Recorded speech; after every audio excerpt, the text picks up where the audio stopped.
Nah, pada hari ini kita juga membahas tentang seseorang yang mengambil daripada nama Muhammad itu sendiri, namanya adalah Muhammad Al-Fatih. Ini saya yakin teman-teman tidak akan pernah dapatin ada di bioskop. Karena kalau di bioskop zaman now itu adalah tokoh-tokoh yang fiktif, gitu kan ya. Dan perlu saya kasih tahu teman-teman sekalian, apabila ada di bioskop ada tokoh-tokoh tertentu, itu berarti tidak ada kejadiannya di dunia nyata. Karena orang-orang bikin video, orang-orang bikin film, orang-orang bikin film bioskop itu karena dia tidak menemui di dunia nyata, dia ngayal, dia bayangkan dunia ideal itu seperti itu. Makanya muncul film-film di bioskop. Contoh, zaman sekarang kalau kita bahas tentang film bioskop, yang paling banyak superhero yang bikin siapa?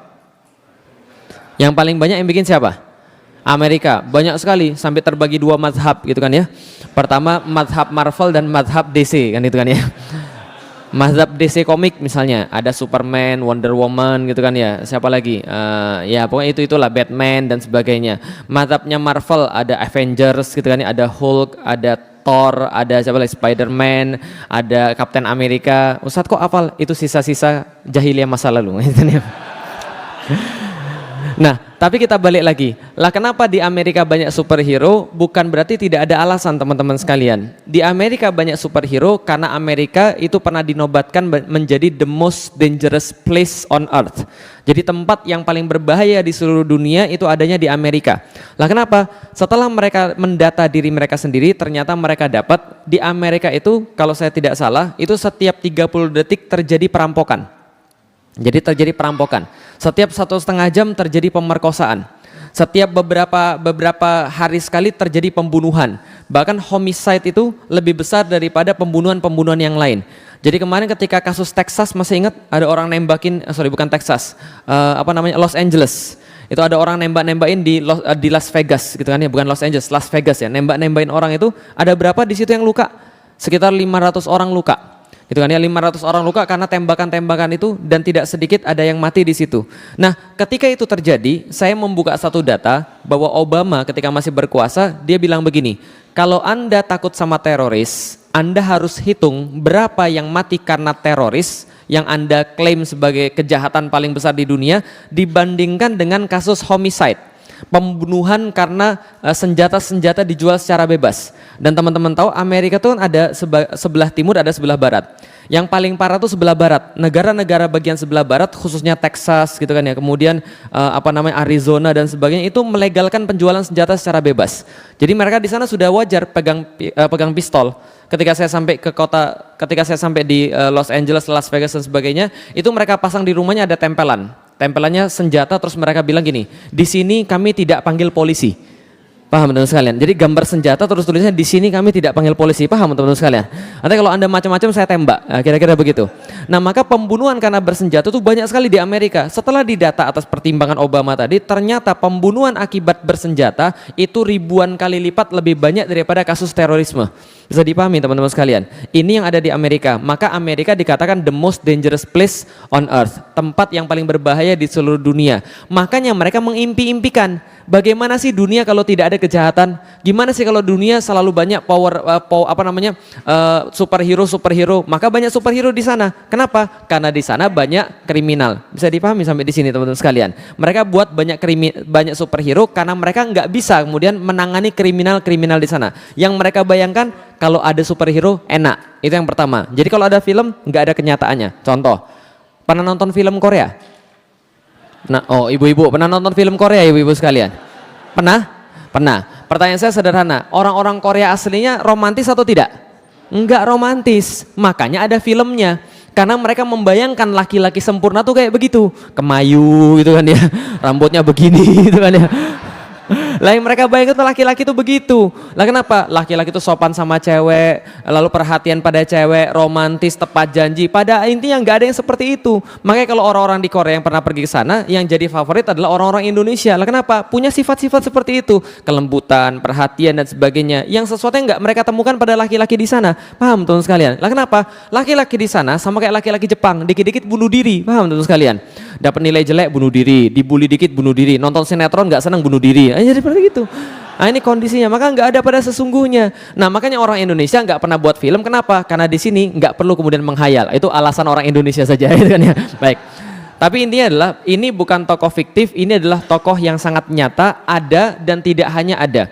Tapi keberadaan dia itu sudah pernah disampaikan oleh Rasulullah Sallallahu Alaihi Wasallam dalam hadisnya, namanya Muhammad Al-Fatih. Semua yang ada di sini teman-teman sekalian itu semuanya palsu kecuali pedangnya asli. Kecuali pedangnya asli. Pedangnya ini ada betulan, adanya di mana? Adanya di Museum Topkapi di Turki. Panjangnya sekitar 1,5 meter, bertuliskan dengan inskripsi bahasa Arab di tengahnya. Apa tulisannya? Tulisannya Muhammad Khan bin Murad. Pemilik pedang ini adalah Muhammad Khan bin Murad, yang kemudian dia berdoa diisi di situ, mudah-mudahan yang mendekati pedang ini adalah lehernya orang-orang kafir. Luar biasa ya. Nah, itu yang punya Muhammad Al-Fatih. Tapi sayangnya banyak orang pergi ke Turki, semua orang pergi ke Turki pasti pergi ke Topkapi biasanya, Museum Topkapi. Tapi sayangnya nggak banyak yang ketemu pedang ini. Lah kenapa? Karena letaknya itu agak sedikit terhimpit sehingga sering dilewati oleh orang. Makanya berapa kali ada orang-orang ke sana saya tanya, ketemu pedang ini nggak? Nggak. Lah kenapa? Karena mereka pasti lewati. Padahal ini adalah yang paling penting yang harus dicari di sana. Ini pedangnya Muhammad Al-Fatih, gagangnya dari gading gajah, lalu kemudian batangnya dari besi yang kemudian disepuh, tajam sekali, 1,5 meter. Artinya orangnya juga gede. Nggak mungkin pedangnya 1,5 meter, orangnya semeter. Paham teman sekalian? Nah kalau gitu kita bahas tentang Muhammad Al-Fatih, tapi sebelum saya membahas tentang Muhammad Al-Fatih, saya jelaskan sedikit tentang yang namanya bisyarah. Bisyarah dalam bahasa Arab artinya adalah kabar gembira. Beda dengan bisyarah dalam bahasa Indonesia, itu artinya beda lagi. Saya pernah ditelepon, Assalamualaikum, Waalaikumsalam, Ustadz Felix, iya, bisa ngisi di tempat kami? Insya Allah, tanggal berapa? Tanggal segini. Oke, kalau gitu saya ngisi di sini. Lalu mereka biasanya bilang gini, mohon maaf Ustadz, kami mau nanya, jangan tersinggung Ustadz. Ya gimana? Bisyarahnya berapa ya Ustadz ya? Saya tuh bingung, belajar bahasa Arab, bisyarah artinya kabar gembira. Lah kenapa di Indonesia ditanya bisyarahnya berapa? Ternyata maksudnya bisyarah adalah amplop, paham teman-teman sekalian? Oh, saya tahu, rupanya ustadz-ustadz itu ketika dapat amplop berbahagia. Nah jadi kira gitu. Saya bilang, dakwah itu adalah kewajiban. Artinya kalau kewajiban kita nggak boleh kemudian mengharapkan dan nggak boleh kemudian kita mematok sesuatu atas kemudian dakwah kita. Sama seperti kalau kita sholat. Kalau kita sholat itu adalah kewajiban kita. Kita nggak sholat kita yang dosa. Kalau andai kan ada orang berdakwah dan dia matok tarifnya berapa, itu sama seperti kalau ada orang mau sholat terus bilang begini, mau nggak lihat saya sholat? Kalau mau lihat saya sholat bayar dulu 5 juta. Kira-kira boleh atau tidak? Nggak boleh. Lah kenapa? Kalau nggak sholat dia sendiri yang dosa. Bisa difahami teman sekalian. Balik lagi soalan bisyarah. Bisyarah adalah kabar gembira. Kabar gembira dari siapa? Kabar gembira daripada Allah dan Rasulnya. Kepada siapa? Kepada seluruh orang-orang yang beriman tentang peristiwa yang terjadi di masa depan. Jadi peristiwanya terjadi di masa depan, belum mampu kita lihat, belum mampu kita ketahui secara mata dan langsung, tapi peristiwa ini menyenangkan kita. Kenapa? Walaupun belum mampu lihat, walaupun kita belum mampu merasakan secara langsung, tapi menyenangkan karena datangnya peristiwa ini, datangnya kabar ini daripada Allah dan Rasulnya. Sampai di sini bisa difahami? Contoh bisyarah, surganya Allah. Mau masuk surga? Mau masuk surga? Semuanya pasti mau masuk surga walaupun belum pernah lihat surga. Karena kenapa? Yang menyampaikan langsung adalah Allah dan Rasulnya tentang jannah. Seperti apa jannah itu? Dilukiskan di dalam Al-Quran bisyarahnya, seluas langit dan bumi. Bagaimana diceritakan di sana, mudhammatan gitu kan ya. Jadi banyak sekali tumbuh hijau-hijauan di situ, pohon-pohon menutupi. Tapi kemudian matahari bisa menembus sampai karpet-karpetnya itu setebel-tebel seperti setebel-tebel seperti rumput tapi kayak permadani halusnya. Ada dipan-dipan dari emas, mimbar-mimbar daripada cahaya, orang-orang duduk bertelekan dengan banyak sekali pelayan-pelayan yang melayani mereka, pohon-pohonan yang berbuah yang bisa diambil langsung dengan tangannya, gelas-gelas yang bercahaya, dipan-dipan terbang dan sebagainya. Khususnya bagi laki-laki, bisyarah yang luar biasa adalah ada apa tadi situ? Nah, hurun ain, saya sudah tahu. Hurun ain, bidadari-bidadari bermata jeli, lam yatmithunna insung qablahum wala jan. Tidaklah kemudian di situ dia dipingit kecuali dia tidaklah ada di situ kemudian pernah disentuh oleh laki-laki dan perempuan. Hurum maksuratun fil khiyam, dia dipingit dalam kemah-kemah, dikhususkan bagi orang-orang yang beriman. Dan kabarnya kalau betisnya saja kelihatan itu sudah kalah dunia dan seluruh isinya. Paham teman sekalian? Itu kabarnya, nggak usah dibayangin kan itu kan ya. Tapi sorry, itu bukan untuk Anda yang jomblo, paham teman sekalian? Nah kenapa? Saya berpikir, ini pikiran saya ya, bukan dalil ya, ini pikiran saya. Nanti kalau Anda misalnya masuk surga yang jomblo-jomblo itu, bidadari nggak mau sama Anda. Lah kenapa? Di dunia aja nggak terbukti, apalagi di surga aja. Itu bukan dalil ya, jadi jangan di quote sih. Oke, itu cuma saya kasih tahu tentang yang namanya bisyarah.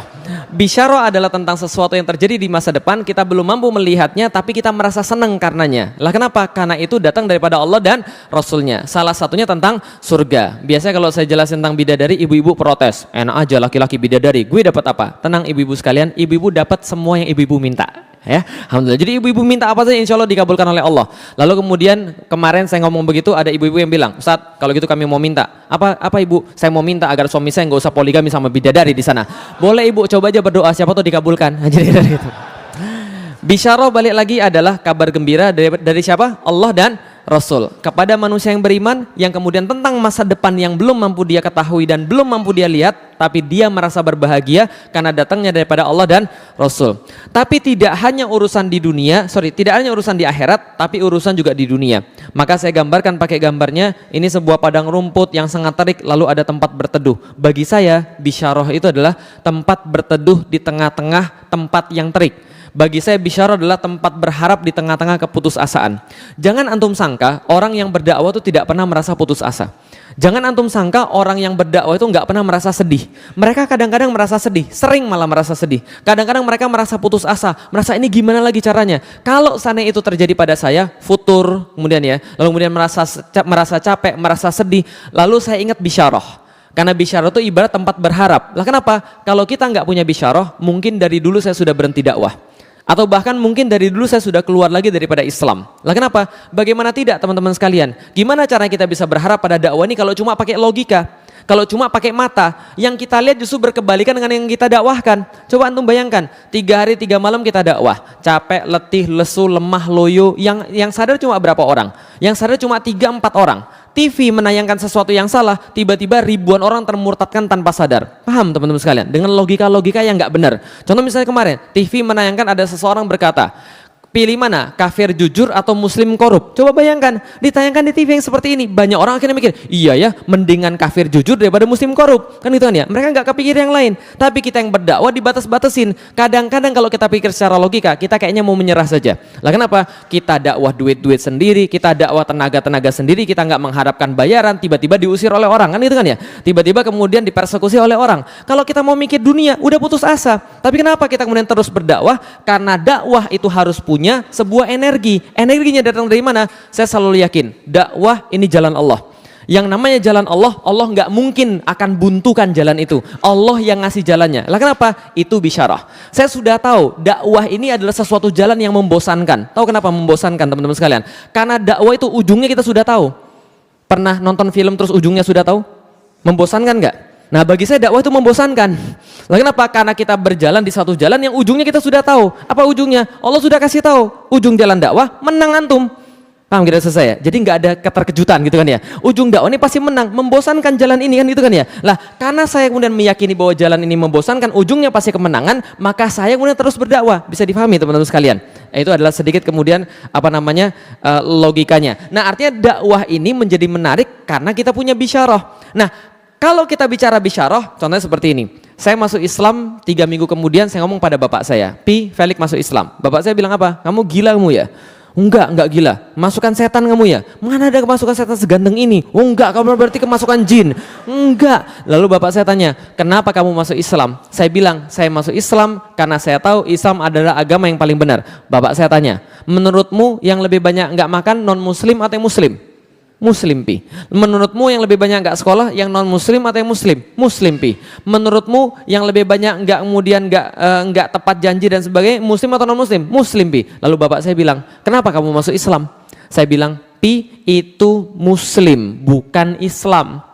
Islam satu sisi, muslim di sisi yang lain. Kalau papi lihat zaman sekarang banyak muslim tapi nggak mau tahu tentang Islam. Wajar hidup mereka seperti itu karena mereka tidak menerapkan Islam. Bapak saya tanya, kalau gitu kenapa kamu masuk Islam? Karena Islam agama yang paling benar. Kamu sok tahu, baru masuk Islam tapi sok tahu. Bapak saya bilang begitu. Lalu saya bilang memang inilah kenyataannya. Lalu bapak saya tanya, kalau gitu papi mau tanya, berapa orang-orang kayak kamu dan teman-temanmu itu yang merasa bahwa kamu paling tahu tentang Islam dan berapa banyak yang harus disadarkan? Saya bilang gini, mungkin di Indonesia nggak lebih 3% daripada orang-orang muslim yang benar-benar mau tahu tentang Islam, benar-benar mau belajar tentang Islam dan berkorban segala-galanya untuk Islam. Itu dulu tahun 2002 ketika saya baru masuk Islam. Sekarang berubah jauh. Apa berubah jauhnya? Coba lihat 5 tahun yang lalu, ada nggak masjid bisa sepenuh ini? Ada nggak masjid bisa sepenuh ini? Nggak ada. 5 tahun yang lalu, ada nggak orang kerudung sebanyak ini? Nggak ada. 2002, itu jawaban saya pada bapak saya. Bapak saya bilang, kalau gitu Lik, menurutmu 3% itu yang tahu tentang Islam mau merubah yang 97%? Iya, saya bilang, itulah dakwah. Bapak saya bilang, kamu gila Lik, logikamu dari mana? Yang ada 3% yang diubah 97%. Bukan 97% yang diubah 3%. Kamu belajar matematik nggak sih Lik? Saya bilang begini, alhamdulillah, betul itu logika matematik begitu. Untungnya Tuhan saya nggak pakai logika matematik.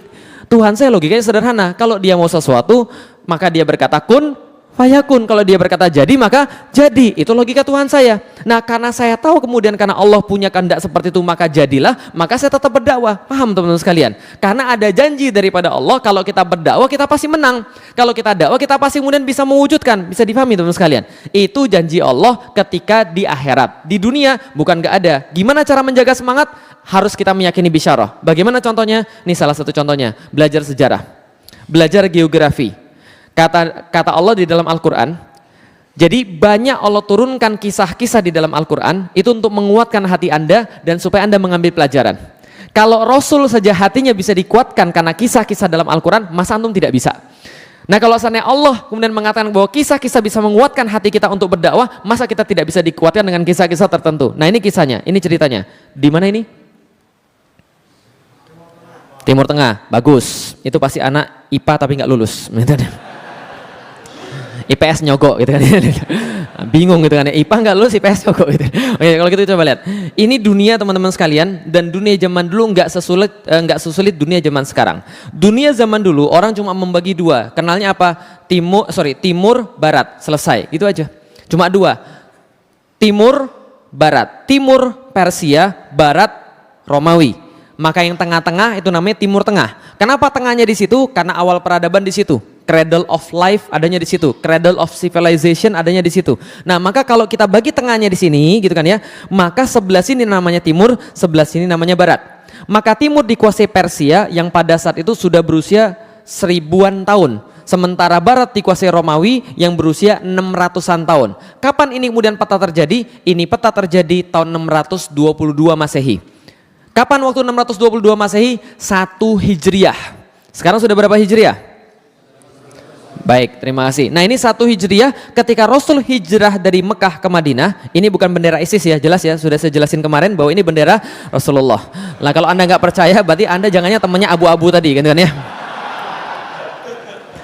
Bendera Rasulullah saya pasang di sini, artinya apa? Ketika Rasulullah masih hidup dan hijrah ke Madinah, maka kondisi di dunia pada saat itu ada Persia dan ada Romawi.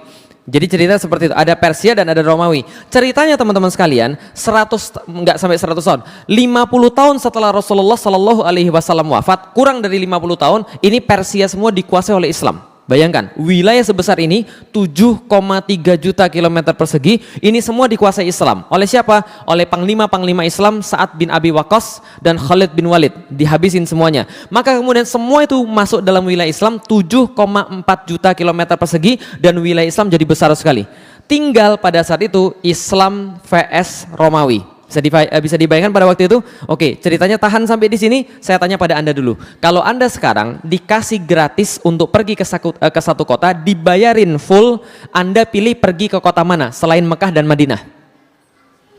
Pengen pergi ke mana? Turki itu negara. Kota mana? Istanbul. Selain Istanbul apa lagi? Al-Quds. Selain Al-Quds apa lagi? Hah?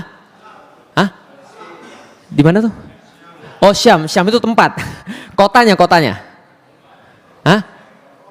Roma. Selain Roma apa lagi? Madrid. Selain Madrid apa lagi? Manchester, Barcelona. Itu bola semua itu pasti. Zaman dulu belum ada Barcelona, belum ada Madrid, belum ada Manchester, belum ada yang namanya segala-galanya, apalagi Jakarta belum ada. Semuanya waktu dulu kalau ditanya, kamu mau pengen pergi ke kota mana? Pasti jawabannya salah satu di antara dua. Lah kenapa? Karena dua kota ini paling terkenal di dunia pada masanya. Pertama namanya Konstantinopel, yang kedua namanya Roma. Setelah Islam menaklukkan kota-kota di Persia dan peradaban Persia sudah sangat tua sekali, peradaban dipegang oleh orang-orang Romawi. Romawi terbagi dua, namanya Romawi sebelah timur dan Romawi sebelah barat. Romawi sebelah barat penguasanya orang-orang Latin, Kristennya Kristen Katolik, maka ibu kotanya ada di Roma. Romawi sebelah timur orangnya orang-orang Yunani. nama agamanya Kristen Ortodoks, maka ibu kotanya ada di Konstantinopel. Sampai di sini paham teman-teman sekalian? Inilah dua kota yang paling penting, paling kuat, paling indah di dunia. Kenapa dua kota ini selalu disebut-sebut? Pertama, Konstantinopel, sebuah kota yang sangat indah sekali teman-teman sekalian, yang kabarnya di dalam pagar-pagar kota itu terdapat jumlah gereja yang lebih banyak daripada jumlah hari dalam setahun. Paham teman-teman sekalian? Sangat banyak sekali gereja-gereja di sana. Di saat kota-kota lain belum ada yang kemudian diperkerasi, lalu kemudian diaspal dan sebagainya, di situ semua jalan-jalan sudah diperkeras dengan batu porfiri dan batu marmer. Sebelah kiri dan kanan jalannya dibangun forum-forum, dibangun kemudian gedung-gedung yang sangat tinggi, dan di dalamnya banyak sekali kemudian orang-orang, dan di tengah-tengah daripada kota itu terdapat satu gereja yang sangat besar sekali, bangunan terbesar di seluruh dunia. Ini simbol kebanggaan orang-orang Kristen Ortodoks, namanya gereja Hagia Sophia. Hagia Sophia ini saking kerennya teman-teman sekalian, orang-orang semua berebut ke sana, seolah-olah orang pengen pergi ke satu tempat yang paling indah di dunia pada saat itu. Ada seorang pengembara daripada Rusia, datang 3 bulan jalan dari Rusia sampai dengan ke Konstantinopel. Sampai ke Konstantinopel, dia nulis dalam catatan hariannya, kami masuk ke dalam Hagia Sophia, dan ketika kami masuk, kami langsung tersesat. Bahkan kami tidak bisa membedakan, kami masih di dunia atau kami sudah sampai ke surga. Paham teman-teman sekalian? Itu catatan dia saking indahnya. Lah kenapa? Ini tempat segede Istiqlal. Bahkan lebih gede daripada Istiqlal teman-teman sekalian. Kubahnya lebih gede daripada Istiqlal. Dan bayangkan setiap kemudian dinding-dindingnya ditahta dengan batu-batu permata. Ada emas-emas kemudian dalam beberapa kemudian mozaik-mozaiknya di situ. Dan kalau matahari kemudian menyinari, itu berkilauan ke seluruh tempat Hagia Sophia ini. Sangat keren sekali. Orang-orang merasa sudah sampai kayak di surga. Yang kedua namanya Roma. Kota ini kalau tidak ada Konstantinopel sudah pasti kota nomor 1 di dunia. Lah kenapa? Pusat penyebaran Kristen Katolik dan kebanggaannya orang-orang Latin. Pernah menjadi ibu kota daripada Romawi, pernah menjadi ibu kota daripada kemudian yang lain-lainnya. Dan di dalam kota ini ada banyak alun-alun. Di Jakarta ada berapa alun-alun? Mungkin setiap wali kota ada alun-alunnya sendiri. Di sini alun-alunnya ratusan. Dan di setiap alun-alun itu ada minimal 2 air mancur, dan setiap air mancur di kota Roma yang jumlahnya ratusan itu setiap air mancurnya sampai detik saya berbicara itu bisa langsung diminum. Nah kenapa? Karena airnya ditarik dari mata air yang ada di pegunungan-pegunungan di sekitar kota Roma. Ini adalah kota yang kedua paling hebat di dunia, namanya kota. Oke, berarti ada 2 kota, 1 kota, 2 kota. Dan dua-duanya ini sama-sama disebutkan oleh Rasulullah Sallallahu Alaihi Wasallam setelah hijrah dari Mekah ke Madinah. Kapan? 5 Hijriah. Ada perang yang sangat luar biasa terjadi di antara kaum muslimin yang kelak akan diingat sebagai perang termasuk yang paling parah dalam sejarah Islam. Apa nama perangnya? Perangnya perang apa namanya? Perang Parit, betul. Namanya perang Khandaq, atau dalam bahasa Al-Quran disebut dengan perang Ahzab. Diabadikan oleh Allah dalam surat Al-Ahzab, surat ke-33, surat Al-Ahzab. Lah kenapa dikatakan Al-Ahzab? Karena pada saat itu Ahzab itu artinya kelompok-kelompok yang bergabung. Jadi kalau Hizb artinya kelompok, kalau Ahzab itu koalisi kelompok-kelompok. Siapa yang berkoalisi? Orang-orang kafir Quraisy, orang-orang Yahudi, orang-orang munafik. Mereka berkoalisi, kumpul 10.000 pasukan. Mereka bilang, kita kalah pada Badar, kita kalah pada Uhud. Uhud itu menurut orang banyak Islam yang kalah. Enggak, itu mereka merasa kalah besar ketika perang Uhud. Kita kalah pas Badar, kita kalah pas Uhud, maka kita harus menghabisi Muhammad langsung sampai ke akar-akarnya. Gimana caranya? Kumpulkan pasukan terbesar yang mampu kita kumpulkan, 10.000 orang jalan dari Mekah ke Madinah ingin menghabisi Rasulullah Sallallahu Alaihi Wasallam. Tapi ternyata mereka salah perhitungan. Lah kenapa? Rasulullah punya intel yang canggih. 6 hari mereka mau sampai ke Madinah, intel Rasul membocorkan rahasia ini. Siapa intelnya? Jibril. Paham teman sekalian? Nah, Jibril bilang, ya Rasulullah, ini di Madinah ada yang mau nyerang, 6 hari lagi nyampe. Berapa pasukannya? 10.000 ya Rasulullah. Rasul bilang, 10.000 orang datang ke sini mau menghancurkan kita. Hitung pasukan kita ada berapa? Setelah dihitung mereka dapat, ya Rasulullah, ada 3.000 orang yang siap berperang. Di antara kaum laki-laki kita 3.000 orang. Secara logika, ya lihat, secara logika, secara pandangan mata, yang menang siapa? 3.000 atau 10.000? Rasul bilang, jangan khawatir. Siapa yang punya usul angkat tangan? Salman Al-Farisi angkat tangan. Ya Rasulullah, saya punya usul ya Rasulullah. Apa Salman? Kami dulu di Persia, kalau kami berperang dengan orang yang jumlahnya lebih banyak daripada kami pakai parit. Makanya namanya perang parit.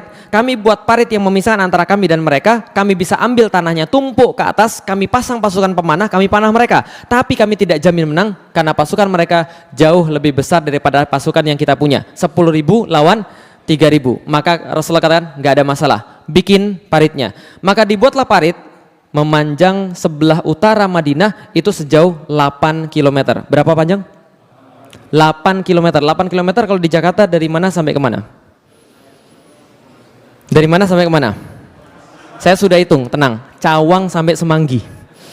Itu 8 kilometer. Dan bayangkan 8 kilometer itu bukan di Indonesia, tapi galinya di Arab. Kalau gali di Indonesia pakai cangkul selesai. Pernah ke Arab?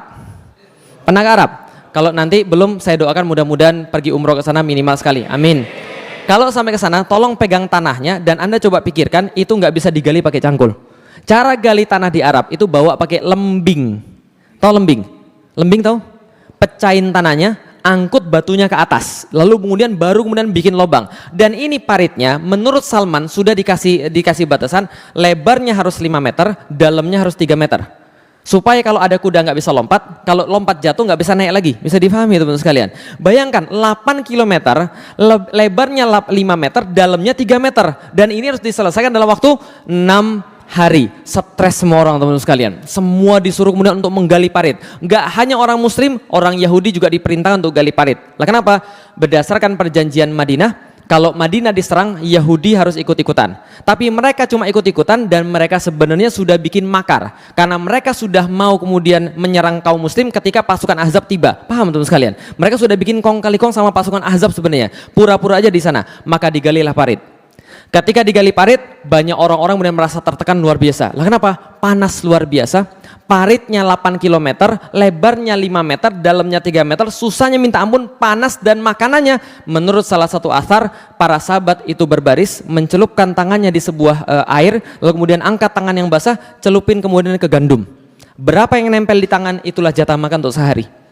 Paham teman sekalian? Ini kemudian yang terjadi pada para sahabat, maka wajar banyak sekali tekanan. Al-Quran menceritakan, ada yang berkata pada Rasulullah, "Itsja'akum min fawqikum wa min asfala minkum." Ingat ketika datang kepadamu cobaan-cobaan daripada Allah, dari depan dan dari belakang kalian, itzaqatil absara, ketika pandangan kalian menjadi bergetar, lalu kemudian dan sampailah kemudian jantung itu sampai ke leher. Gitu kan ya, wa balaghatil qulubul hanajir, dan kemudian sampai jantung tuh seolah naik ke leher. Kenapa? Saking kagetnya pada saat itu. Pada saat itu ada yang berkata kemudian pada Allah dan Rasulnya dengan prasangka-prasangka yang nggak baik. Wa yadhunnuna billahi dzununa, kata Allah, dan kemudian mereka berprasangka dengan Allah dengan prasangka-prasangka yang buruk. Apa yang terjadi kemudian? Ada yang berkata pada Rasulullah, "Ya Rasulullah, saya izin pulang ya." Loh, emang ada apa? Ini ada anak-anak di rumah pada belum makan. Kan sebagai seorang suami sekaligus sebagai seorang ayah, saya harus memberi makan mereka. Bukankah itu adalah sebuah perintah Islam ya Rasulullah? Sudah salah pakai dalil lagi, paham teman sekalian? Mundur nggak balik lagi. Ya Rasulullah, saya mau jaga istri saya. Mundur nggak balik lagi. Tinggal bersama Rasul dua kelompok orang yang sedang menggali parit. Satu, yang benar-benar beriman. Dua, Yahudi yang terpaksa. Satu siapa? Yang benar-benar beriman. Yang kedua siapa? Yahudi yang terpaksa. Dan ketika itu terjadi teman-teman sekalian, ada sahabat ketika gali parit, lalu kemudian lagi capek-capekan mereka istirahat bersama Rasulullah. Ada yang nanya begini, "Ya Rasulullah, besok yang kita taklukkan kira-kira yang mana ya Rasul? Konstantinopel atau Roma?"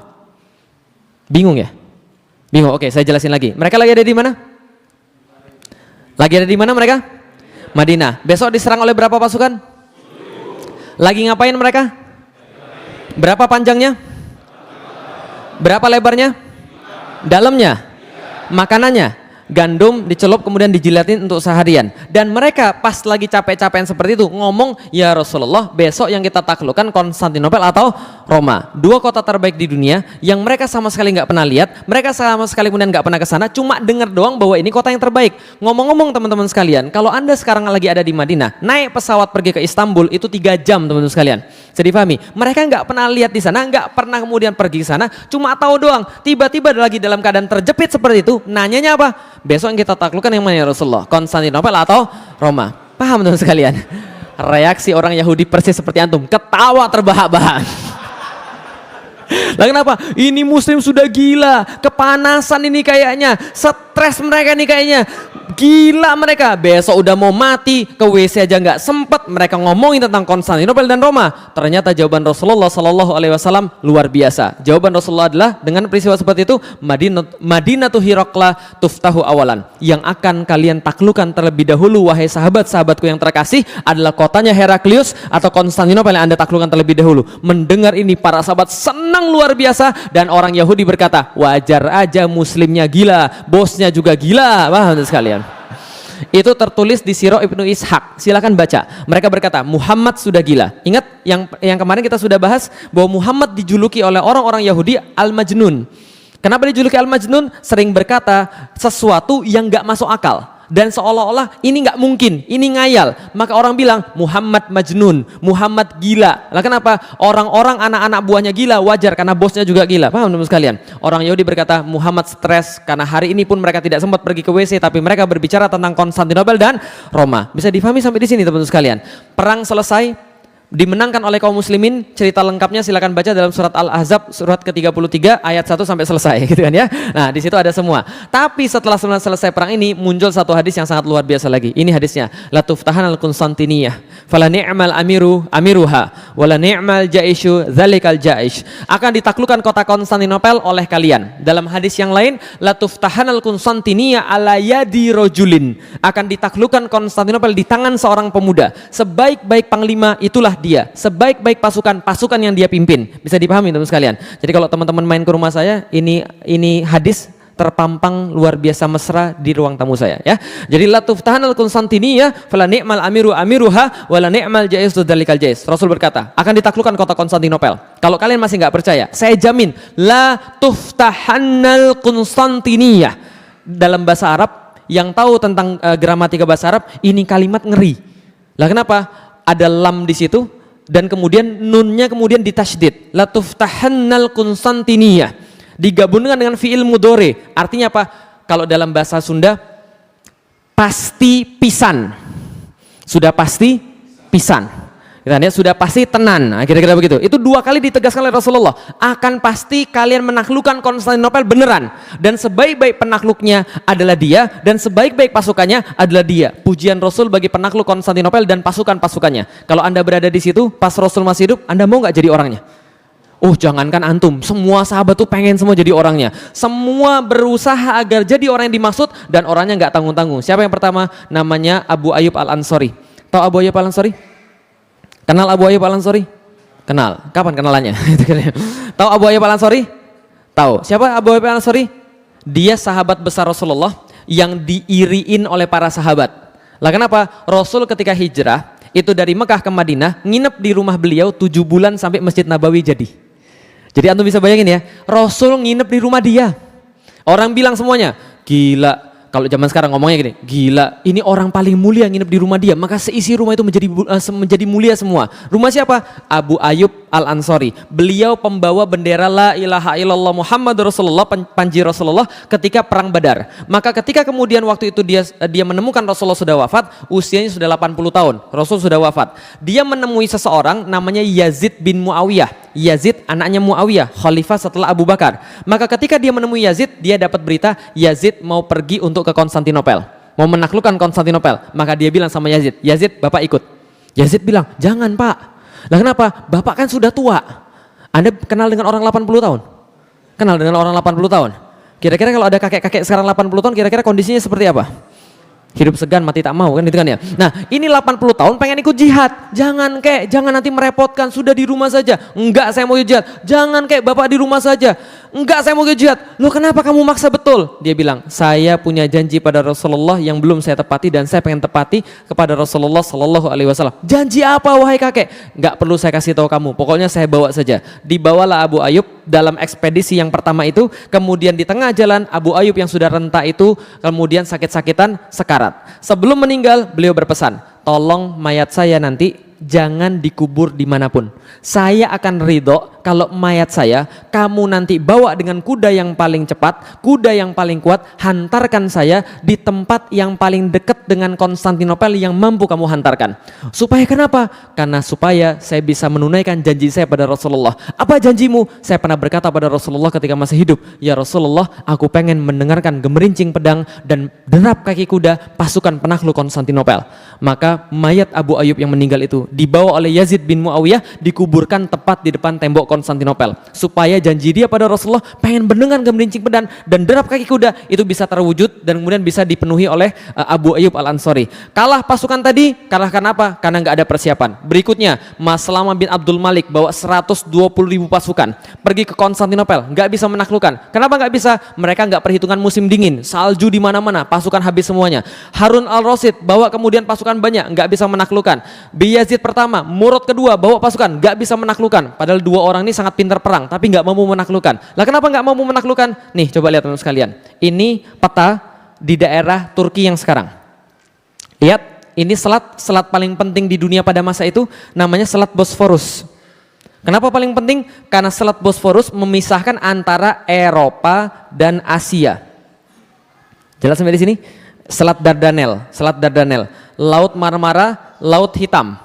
Laut Hitam di atas, Laut Marmara di bawah, ini Selat Bosforus yang memisahkan antara Asia dan Eropa. Nah, kalau gitu coba kita lihat, ini Istanbul yang sekarang, Konstantinopel yang dulu. Nah, ini yang warna merah. Ini kota ini adalah wilayahnya. Artinya apa? Ini kota memang kota paling kuat pada zaman dulu. Napoleon Bonaparte yang ahli perang mengatakan, andaikan dunia ini jadi sebuah negara, maka ibu kotanya tidak akan diperdebatkan. Pastilah Konstantinopel. Yaitu adalah kota yang kita bicarakan. Apa Konstantinopel? Nih Konstantinopel.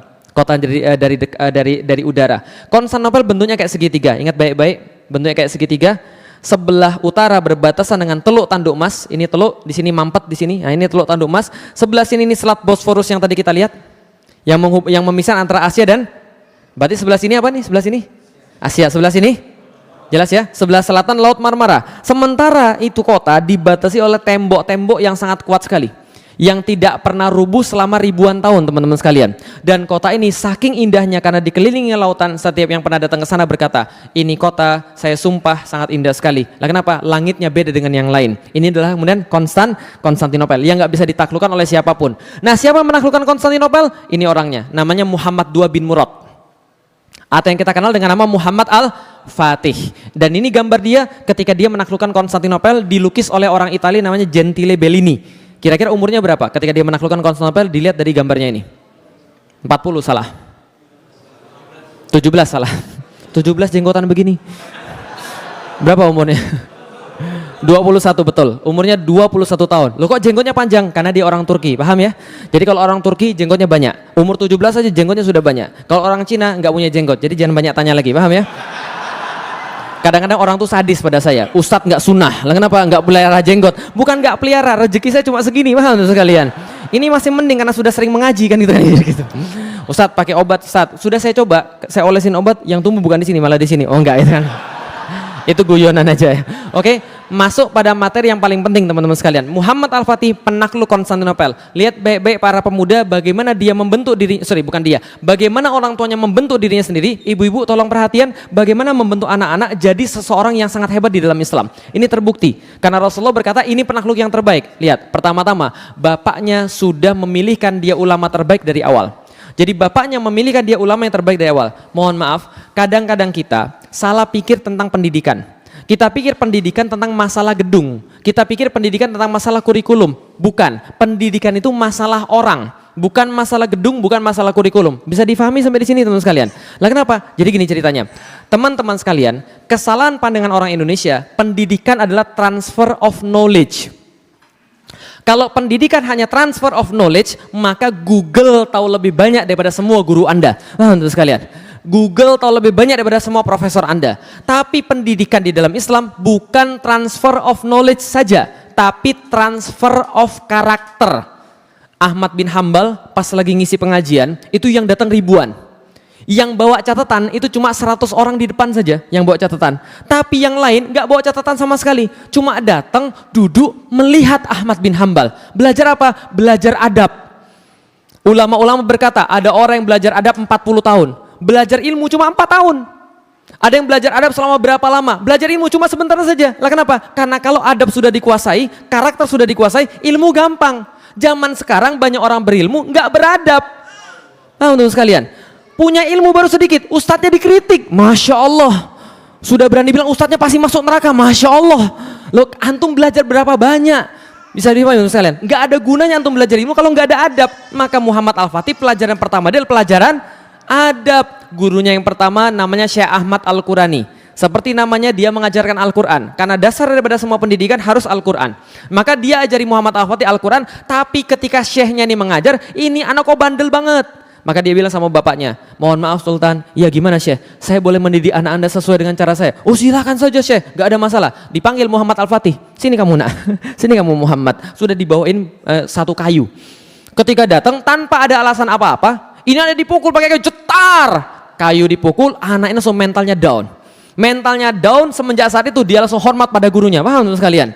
Dia langsung hormat pada gurunya, hasilnya 8 tahun hatam Al-Quran. Hafal Al-Quran, hafiz 8 tahun. Itu karena dipukul gurunya. Ketika sudah gede, Al-Fatih bilang, gara-gara pukulan itu saya jadi saya yang sekarang. Kalau Syekh Ahmad gak pernah mukul saya, mungkin saya gak jadi seperti sekarang. Paham ya? Jadi kalau guru yang benar, pukulannya aja bisa buat antum hafal Al-Quran. Karomah pukulannya saja itu. Lah karena kalau guru yang benar, zaman now gitu kan ya, ada anak dipukul sama kemudian gurunya, balik ke rumah lapor bapaknya lapor Komnas HAM, paham sekalian? Ini terjadi, lapor polisi, ini terjadi. Lah kenapa? Sudah nggak lagi khidmat pada gurunya. Zaman dulu saya tuh takut banget sama guru saya. Lah itu mana khidmat namanya? Karena kenapa? Ingat baik-baik, kemarin saya sudah bilang, ilmu nggak datang daripada Anda yang cari. Ilmu itu Allah yang memberi, dan Allah memberi ilmu bisa jadi karena gurunya ridho. Bisa dipahami teman sekalian, gurunya ridho, antum dapat ilmunya. Makanya di kalangan pesantren itu kadang-kadang murid mijitin gurunya untuk dapat ilmunya. Itu benar. Lah kenapa? Karena adabnya itu loh. Adabnya itu yang menghantarkan dia dapat ilmu. Bisa dipahami kira teman sekalian. Nah, makanya kemudian yang pertama kali dipelajari Ahmad Al-Quran ini. Selesai kemudian belajar Al-Quran, maka gurunya yang lain namanya Syekh Aksyamsuddin yang menemani dia dari awal, membentuk mentalnya, membentuk adabnya, membentuk akhlaknya. Gimana caranya? Nih ibu-ibu sekalian, dia memulai caranya dengan bercerita. Ada penelitian bahwa semua orang sepakat cara mendidik anak yang terbaik adalah bercerita. Karena bercerita itu orang pasti ingat. Nah, maka diceritakanlah kepada Muhammad Al-Fatih kecil ini semua cerita-cerita yang berguna. Aksyamsuddin ini jenius sejarah, jenius bahasa, jenius tanaman-tanaman obat, jenius astronomi, dan jenius-jenius yang lain juga. Dia polimat, dia jenius dalam berbagai macam perkara. Zaman sekarang multi talenta. Ya sama kayak antum, multi talentan, paham ya? Nah, jadi adalah Aksyamsuddin. Aksyamsuddin kemudian mengajarkan pada Muhammad Al-Fatih seluruh kisah-kisah sejarah. Ini yang pertama, sejarah, cerita-cerita sejarah. Rasulullah Shallallahu Alaihi Wasallam diceritakan pada anak ini bagaimana kemudian akhlaknya, bagaimana kemudian berperangnya, bagaimana kemudian menyelesaikan masalahnya, bagaimana dengan para istrinya, sehingga anak ini muncul kemudian kecintaan pada Rasulullah dan meniru Rasulullah. Kisah-kisah para sahabat, kisah-kisah panglima-panglima besar di dalam Islam, semua diceritakan pada anak ini. Wajar umur 11 tahun anak ini bikin puisi tentang jihad. Jadi 11 tahun bikin puisi tentang jihad. Puisinya seperti apa? Baca di buku saya. Itu promosi, bukan iklan. Paham teman sekalian ya? Nah, 11 tahun dia buat puisi tentang jihad. Antum 11 tahun bikin surat cinta. Kasih ditolak, naik tower BTS kan itu hanya bunuh diri gitu.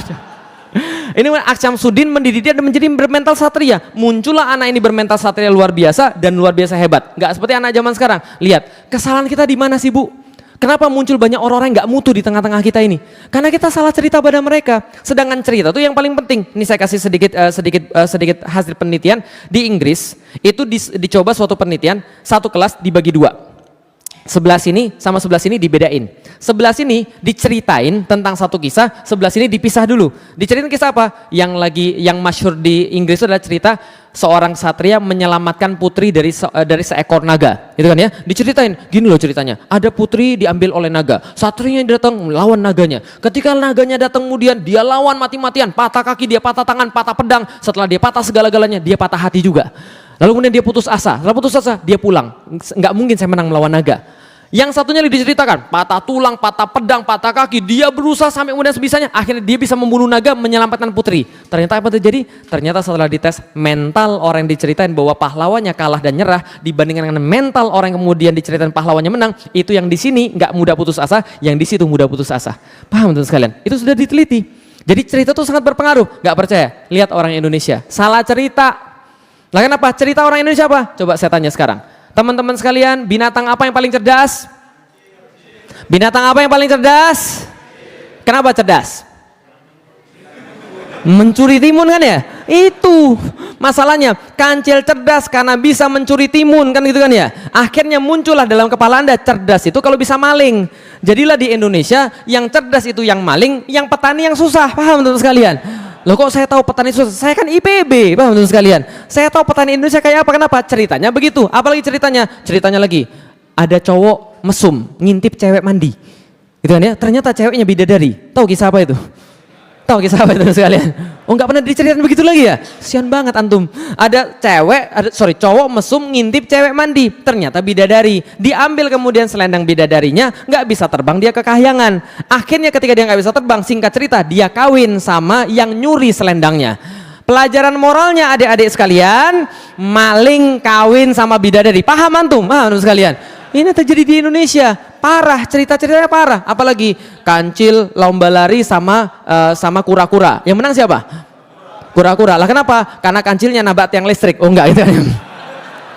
Karena kancilnya tidur terus. Makanya muncul sebuah peribahasa, biar lambat asal selamat. Paham sekalian? Nggak pernah ada yang mikir cepat tapi selamat, maunya lambat asal selamat, lambat asal selamat. Orang Indonesia pikirannya pendek, yang diingat cuma lambat aja, selamatnya enggak. Paham teman sekalian? Maka kerjaan orang Indonesia lambat terus. Jadi paham teman sekalian? Enggak ada cepat tapi selamat. Lah cerita-cerita itu jadi masalah. Bisa dipahami teman sekalian sampai di sini? Tapi cerita orang ini, Rasulullah, para sahabat, jihad, kesatrian, wajar kalau anak ini hebat. Lah kenapa? Ini loh patron di kepalanya itu loh. Jadi hati-hati kita ketika kita di Al-Fatih, kita buat cerita-cerita yang herois, mengangkat kisah-kisah sejarah. Supaya kenapa? Supaya anak kita bukan baca kemudian Spider-Man, bukan baca Kapten Amerika. Jadi paham teman sekalian? Lah kenapa? Karena itu merusak. Dia memang kuat tapi tidak soleh, paham teman sekalian? Sedangkan yang kita mau cari adalah anak-anak yang soleh. Ini harus perhatian. Ceritanya ibu-ibu sekalian, tolong di rumah punya sirah nabawiyah, tolong di rumah punya sirah tentang para sahabat, biar bisa cerita sama anak-anak. Jangan sampai anak-anak lebih tahu tentang superhero daripada tentang para sahabat. Ini penting karena ini mental. Dia jadi gini, orang kalau mau berbuat sesuatu, dia akan cari referensi mental. Bisa dipahami ya? Dia akan cari referensi mental. Contohnya misalnya begini, antum ketemu satu musuh. Musuh itu menghina agama antum. Maju atau mundur? Contoh mentalnya siapa misalnya? Dia lebih gede daripada antum tapi terus gimana? Contoh mentalnya siapa? Daud, Pak. Daud itu bertemu dengan orang yang lebih gede, dia nggak mundur. Lah kenapa? Kalau mundur Yahudi dan aku bukan Yahudi. Aku adalah turunannya daripada para nabi, sama kayak itu. Aku lawan dia. Ini adalah benar referensi mental, bisa dipahami sekalian. Kalau nggak ada referensi mental, orang nggak akan bersifat kesatria. Maka pentingnya ini kemudian cerita-cerita pada anak-anak kita. Jangan ceritain yang bohong-bohong. Ceritain tentang orang-orang yang hebat, para sahabat, Rasul dan sebagainya. Paham sampai di sini teman sekalian? Oke, setelah diceritain seperti itu, anak kecil ini sekitar umur 5 tahun sampai 8 tahun diajak sama Syekh Aksyamsuddin melihat Hagia Sophia, tadi gereja yang paling besar, dari kejauhan. Lalu Aksyamsuddin bilang, "Nak, kamu lihat itu apa?" Iya, apa itu? Hagia Sophia. Apa itu Hagia Sophia? Tempat yang akan kita taklukkan nanti, Syekh. Kalau begitu saya mau cerita. Bapakmu sudah ke sana, bapakmu gagal. Kakekmu pernah ke sana, kakekmu gagal. Buyut-buyutmu sampai turunan ke-7, karena kamu keturunan ke-7 daripada Sultan Utsman, maka dia juga pengen tapi dia tidak pernah bisa.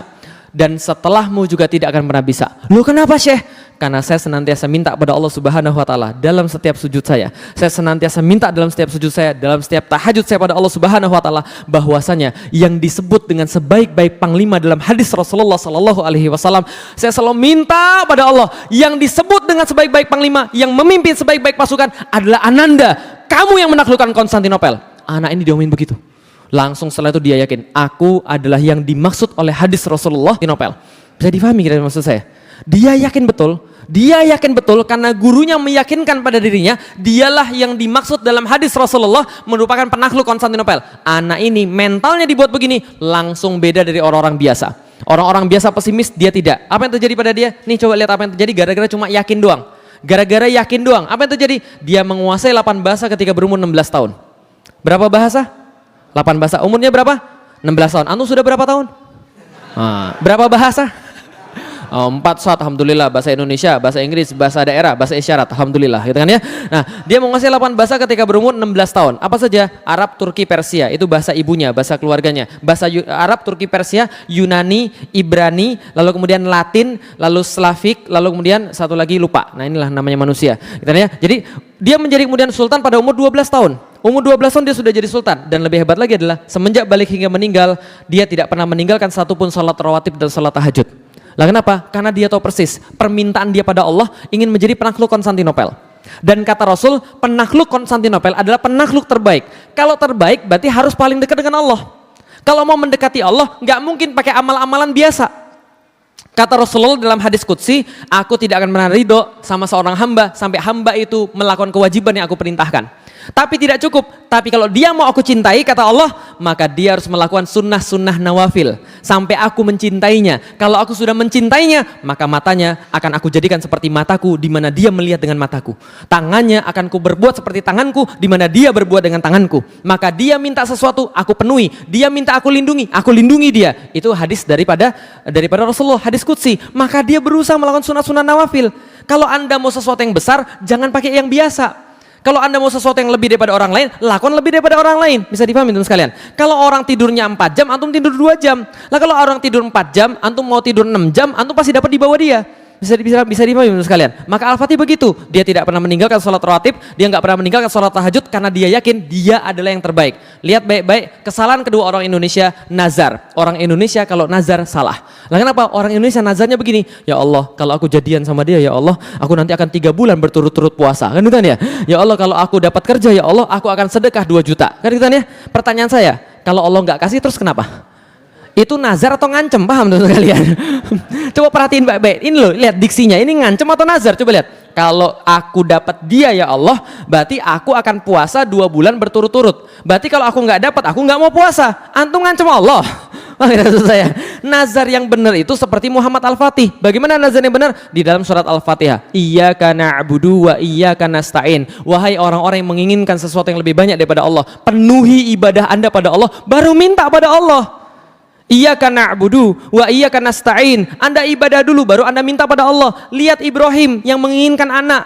Dia menginginkan betul anaknya. Apa yang dia lakukan? Ibadah yang enggak sama seperti yang lain. Apa ibadahnya? Di dalam Al-Qur'an diceritakan bagaimana dia menyambut tamu-tamu gitu ya, di malam hari, di tengah malam lewat dia menemui tamu-tamu, bukan 1 2 tamu, banyak tamunya. Lalu kemudian ketika datang, Assalamualaikum, Waalaikumsalam, datang. Banyak yang datang, Masya Allah. Anu diketok orang jam 2 malam, kira-kira dibukain atau tidak?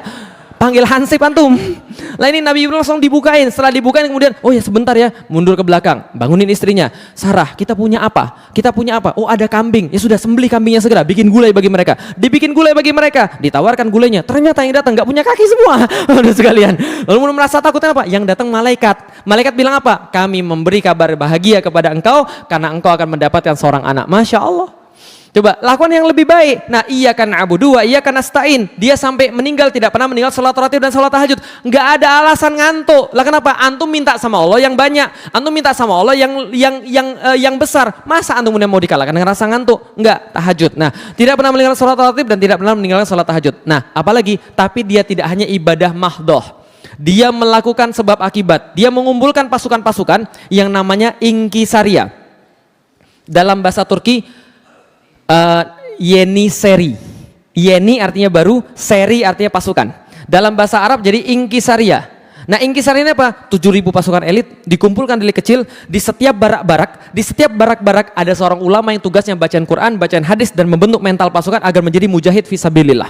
Sehingga mereka punya idola, mereka punya cita-cita. Apa cita-cita mereka? Kami adalah Ghazi. Itu kemudian panggilan mereka yang paling hebat. Jadi zaman sekarang doktor, insinyur, profesor itu dianggap hebat. Zaman dulu nggak ada. Zaman dulu yang hebat adalah titel Ghazi. Apa itu Ghazi? Orang yang berperang di jalan Allah. Maka sampai di zaman itu, berdasarkan para sejarawan yang menulis, zaman itu orang tua akan merasa aib besar ketika anaknya sudah balik kemudian nggak bisa ikut perang tapi di rumah. Itu aib besar. Zaman sekarang anak nggak naik sekolah, nggak naik kelas, aib. Kan itu ya. Zaman dulu nggak ikut perang, aib. Ini para Ghazi ini. 7.000 orang dilatih secara spesifik. Tiap hari mereka dilatih perang, fisiknya dilatih, ilmunya dilatih, mentalnya dilatih, sampai kemudian semua memahami. Dan hebatnya apa? Setengah pasukannya tidak pernah meninggalkan sholat tahajud di malam hari. Ini pasukannya Muhammad Al-Fatih, pasukan khususnya. Apalagi kemudian dia bangun benteng namanya Benteng Anadolu Hisar. Seperti apa Benteng Anadolu Hisar? Oke, balik ke peta. Kecepatan nggak ngomongnya? Alhamdulillah kalau gitu kan ya. Kan cepat tapi selamat. Selat Bosforus. Sebelah sini Asia, sebelah sini Eropa. Ingat posisinya Konstantinopel tadi bentuknya kayak apa? Oke, ini bentuknya nih kayak segitiga nih aslinya nih. Ini diambil dari Google, aslinya begini nih, segitiga. Ini adalah Selat Bosforus. Al-Fatih bilang, ini Konstantinopel. Kenapa nggak pernah ditaklukkan? Karena Al-Fatih jenius geografis, jenius kemudian fisika terapan dan sebagainya. Dia bilang ini, karena ini tidak kita tutup. Maka sampai kapanpun nggak bisa takluk ini. Lah kenapa? Bala bantuan dari sini, bala tentara dari sini, semua bebas lewat sini. Tapi kalau kita tutup, ini terkepung. Gimana caranya? Gampang. Buyut saya sudah bangun benteng namanya Anadolu Hisar. Anadolu artinya Anatolia, Asia Kecil. Hisar artinya benteng. Benteng yang terletak di wilayah Asia Kecil. Sedangkan Al-Fatih berencana bangun benteng di depannya, Rumeli Hisar. Benteng yang terletak di wilayah Rumelia, Romawi. Maka ketika dia pingin bangun benteng di sini, terdengar oleh Kaisar Konstantinopel, Kaisar kirim surat, "Woi, kamu ini anak siapa sih? Bikin benteng di tanah orang, nggak tahu diri. Padahal dulu buyutmu bikin benteng di tanahnya sendiri, dia minta izin kepada kami, sebagaimana seorang anak minta izin pada bapaknya. Sedangkan kamu berani-berani bangun benteng tanpa izin, bikin benteng di tanah orang pula." Al-Fatih kirim surat balasan, "Saya kasih tahu kamu, wilayahmu adalah Konstantinopel dan yang dibatasi oleh pagar-pagarmu saja. Jadi selain wilayah itu bukan wilayahmu dan aku bebas membangun apapun di sana. Dan kalau engkau berbicara tentang sultan-sultan sebelum saya, ketahui baik-baik sultan yang sekarang beda dengan sultan yang kemarin. Yang tidak bisa mereka lakukan akan saya lakukan. Yang tidak bisa mereka selesaikan, saya selesaikan dalam waktu cepat. Kalau kamu kirim orang lagi ke sini, saya pastikan mereka tidak akan pulang dalam keadaan hidup." Diancam. Setelah diancam nggak berani lagi kirim. Dan ini kemudian ini blueprintnya teman-teman sekalian. Ini kemudian kapal-kapal di Selat Bosforus ini adalah punya buyutnya Anadolu Hisar, inilah punya dia Rumeli Hisar. Bagaimana posisi sesungguhnya? Nih posisi sesungguhnya Anadolu Hisar 25 meter di atas. Ini mobil bila dibandingkan dengan bentengnya, gede nggak bentengnya? Oh gede. Jadi kalau anda masuk di pintu masuk mau ke WC harus naik angkot dulu. Untuk sekalian. Itu adalah Anadolu Hisar. Rumeli Hisar lebih gede lagi. Ini Rumeli Hisar. Nih Rumeli Hisar, lihat ini ada 7 citadel, ada 7 benteng besar kayak begini, dan ini semua terkoordinasi. Ini 30.000 meter persegi dan ini mobilnya di sini, dan selesai ini semua dalam waktu berapa lama? 4 bulan. Paham teman sekalian? Berapa lama selesainya? 4 bulan. Anda ngelihatnya mungkin biasa, tapi kalau dilihat dari atas, ini dari atas ini membentuk nama Muhammad. Lihat, mim, ha, mim, dal. Dari atas nanti kelihatan namanya Muhammad, gitu kan ya. Ini benteng terkoordinasi. Saya pernah datang ke sini teman sekalian. Ini tingginya sekitar 60-an meter sampai ke atas. Saya pernah datang ke sini, salah naik angkot. Salah naik angkot, serius, salah naik angkot. Yang di atas jurusannya Rumeli Hisarius tuh, yang di bawah Rumeli Hisar. Yang saya naik ke sini. Pas saya naik sini, ya Allah, salah naik angkot sampai di atas. Gak apa-apa, kita bisa masuk dari sini, ada pintu masuk. Masuk ke sini, ternyata udah ditutup lama, digembok. Terpaksa turun ke bawah, lihat sini. Ya Allah, lutut saya mau putus teman sekalian. Serius. Itu tinggi sekali. Yang saya bayangin, gimana caranya ngangkat batu-batu besar ke atas itu, lalu kemudian menumpuk-numpuk jadi seperti ini 4 bulan. Kalau dia nggak serius nggak akan jadi. Paham tuh sekalian? Ini selesai dalam waktu 4 bulan. Selesai 4 bulan, orang-orang menyebut dengan nama Boas Kesen. Artinya adalah pemotong kerongkongan. Kesen artinya kerongkongan, Boas artinya kerongkongan atau Bosforus, Kesen pemotong tenggorokan. Setelah selesai jadi semua ini, struktur yang luar biasa ini, tapi namanya anak muda, tetap ada masalah. Betul begitu? Kalau dalam film-film kan anak muda pasti punya masalah. Kan ditanya, apa masalahnya? Nih masalahnya teman sekalian.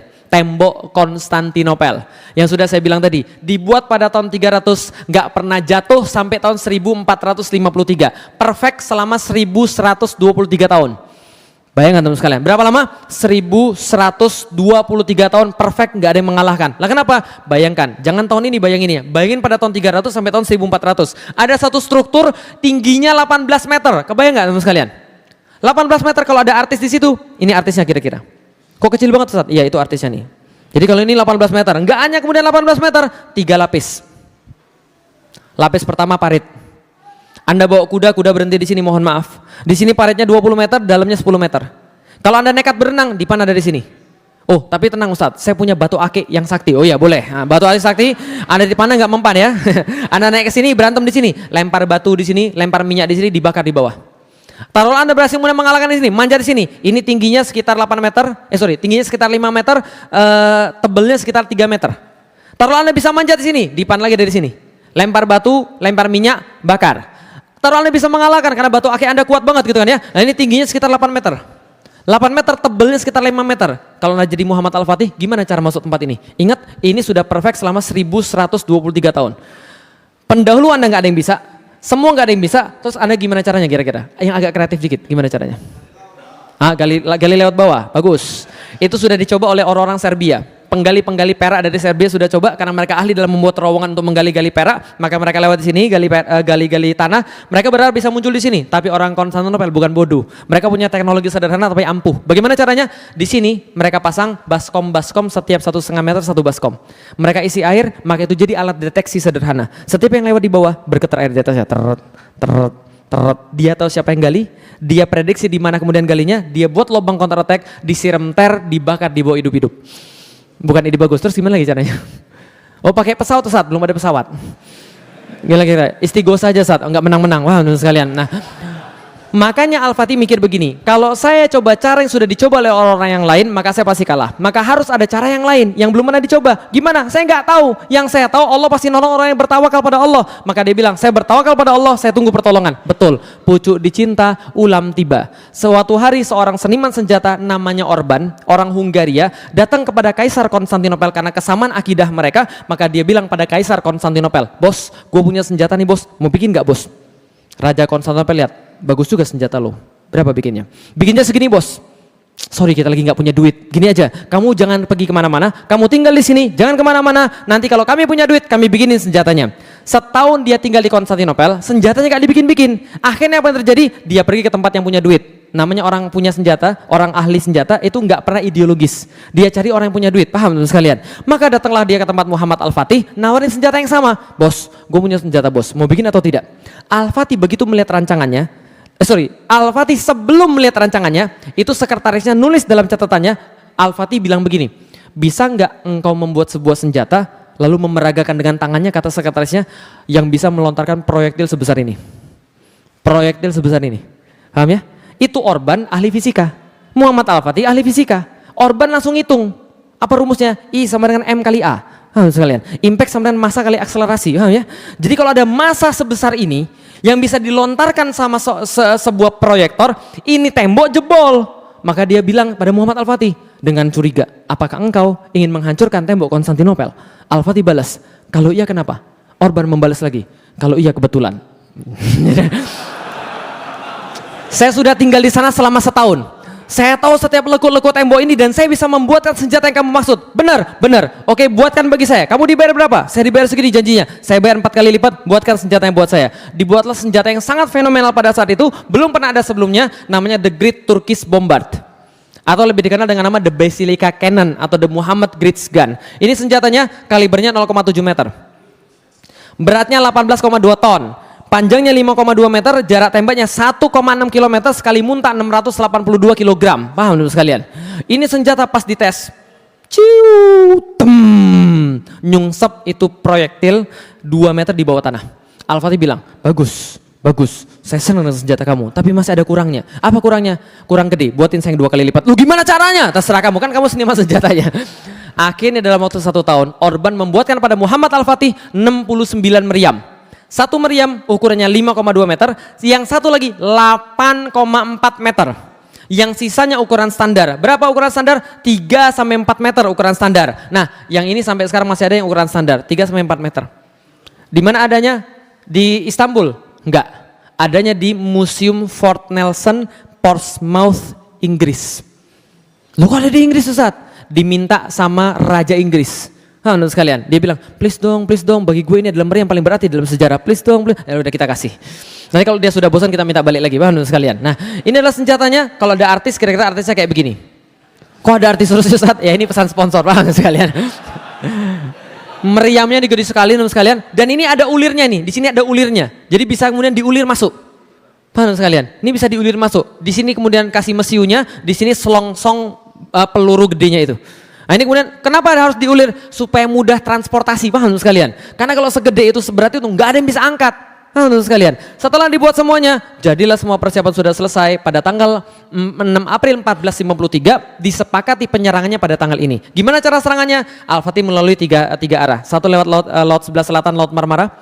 Lalu kemudian dari sebelah timur lewat Tanduk Emas, menyerang dari sebelah utara dari sini. Lalu kemudian dari barat lewat sebelah barat dengan pasukan-pasukan darat. Maka dikerahkanlah lewat sebelah selatan, dibuat tempat-tempat kemudian yang bisa bangun kapal. Semua dibuat kapal-kapal perang. Dalam bahasa Arab, tempat pembuatan kapal, pabrik namanya Darus Sinaah. Darus Sinaah itu jadi tempat pembuatan kapal pada masanya Muhammad Al-Fatih. Semua pabrik buat kapal di Tyre, di Sidon, di mana-mana, di Beirut, semua dibuatin kapal-kapal di sana. Jadi dari bahasa Arab apa tadi? Darus Sinaah, jadi bahasa Inggris Darsenal. The Arsenal, gudang peluru. Itu artinya dari bahasa Arab Darus Sinaah. Admiral, yang paling terkenal adalah pasukan laut Islam. Admiral, itu dari bahasa Arab Amirul Bahar.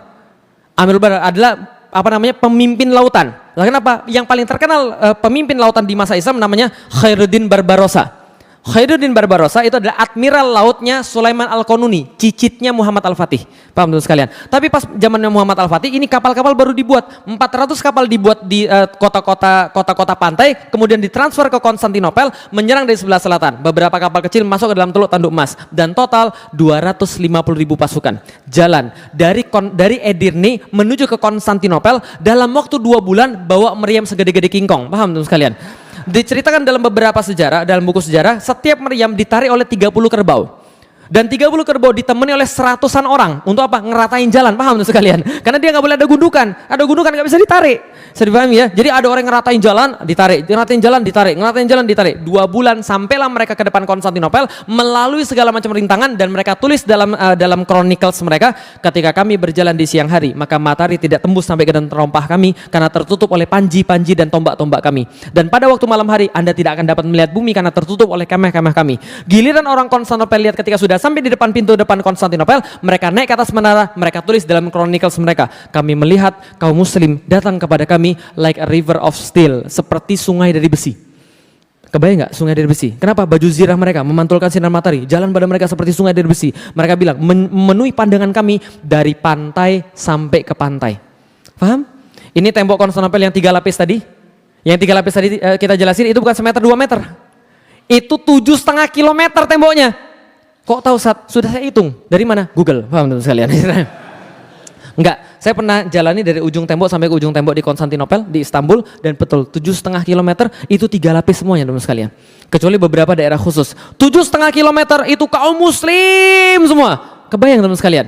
6 April 1453 berdasarkan nasihat daripada Aksyamsuddin, peperangan dimulai. Sebelum kemudian peperangan dimulai, Al-Fatih mengirimkan utusan. Kenapa? Hadisnya ada. Jangan perangi manusia sebelum utus manusia pergi ke pekarangan mereka dan sampaikan pada mereka 3 pilihan. 1, masuklah kepada Islam dan itu lebih baik daripada dunia dan seluruh isinya. Jadi kita tidak usah perangi mereka. Yang kedua, bayar jizyah ketundukan. Atau ketiga, mereka kemudian mau diperangi. Maka kemudian Kaisar bilang, lebih baik kami mati. 6 April 1453 dibariskan pasukan di depan tembok Konstantinopel, kira-kira jaraknya 1,5 kilometer. Kenapa 1,5 kilometer? Cukup jauh untuk bisa dipanah, tapi cukup dekat untuk bisa disaksikan. Pada hari yang sama, hari Jumat, Muhammad Al-Fatih sholat Jumat di situ.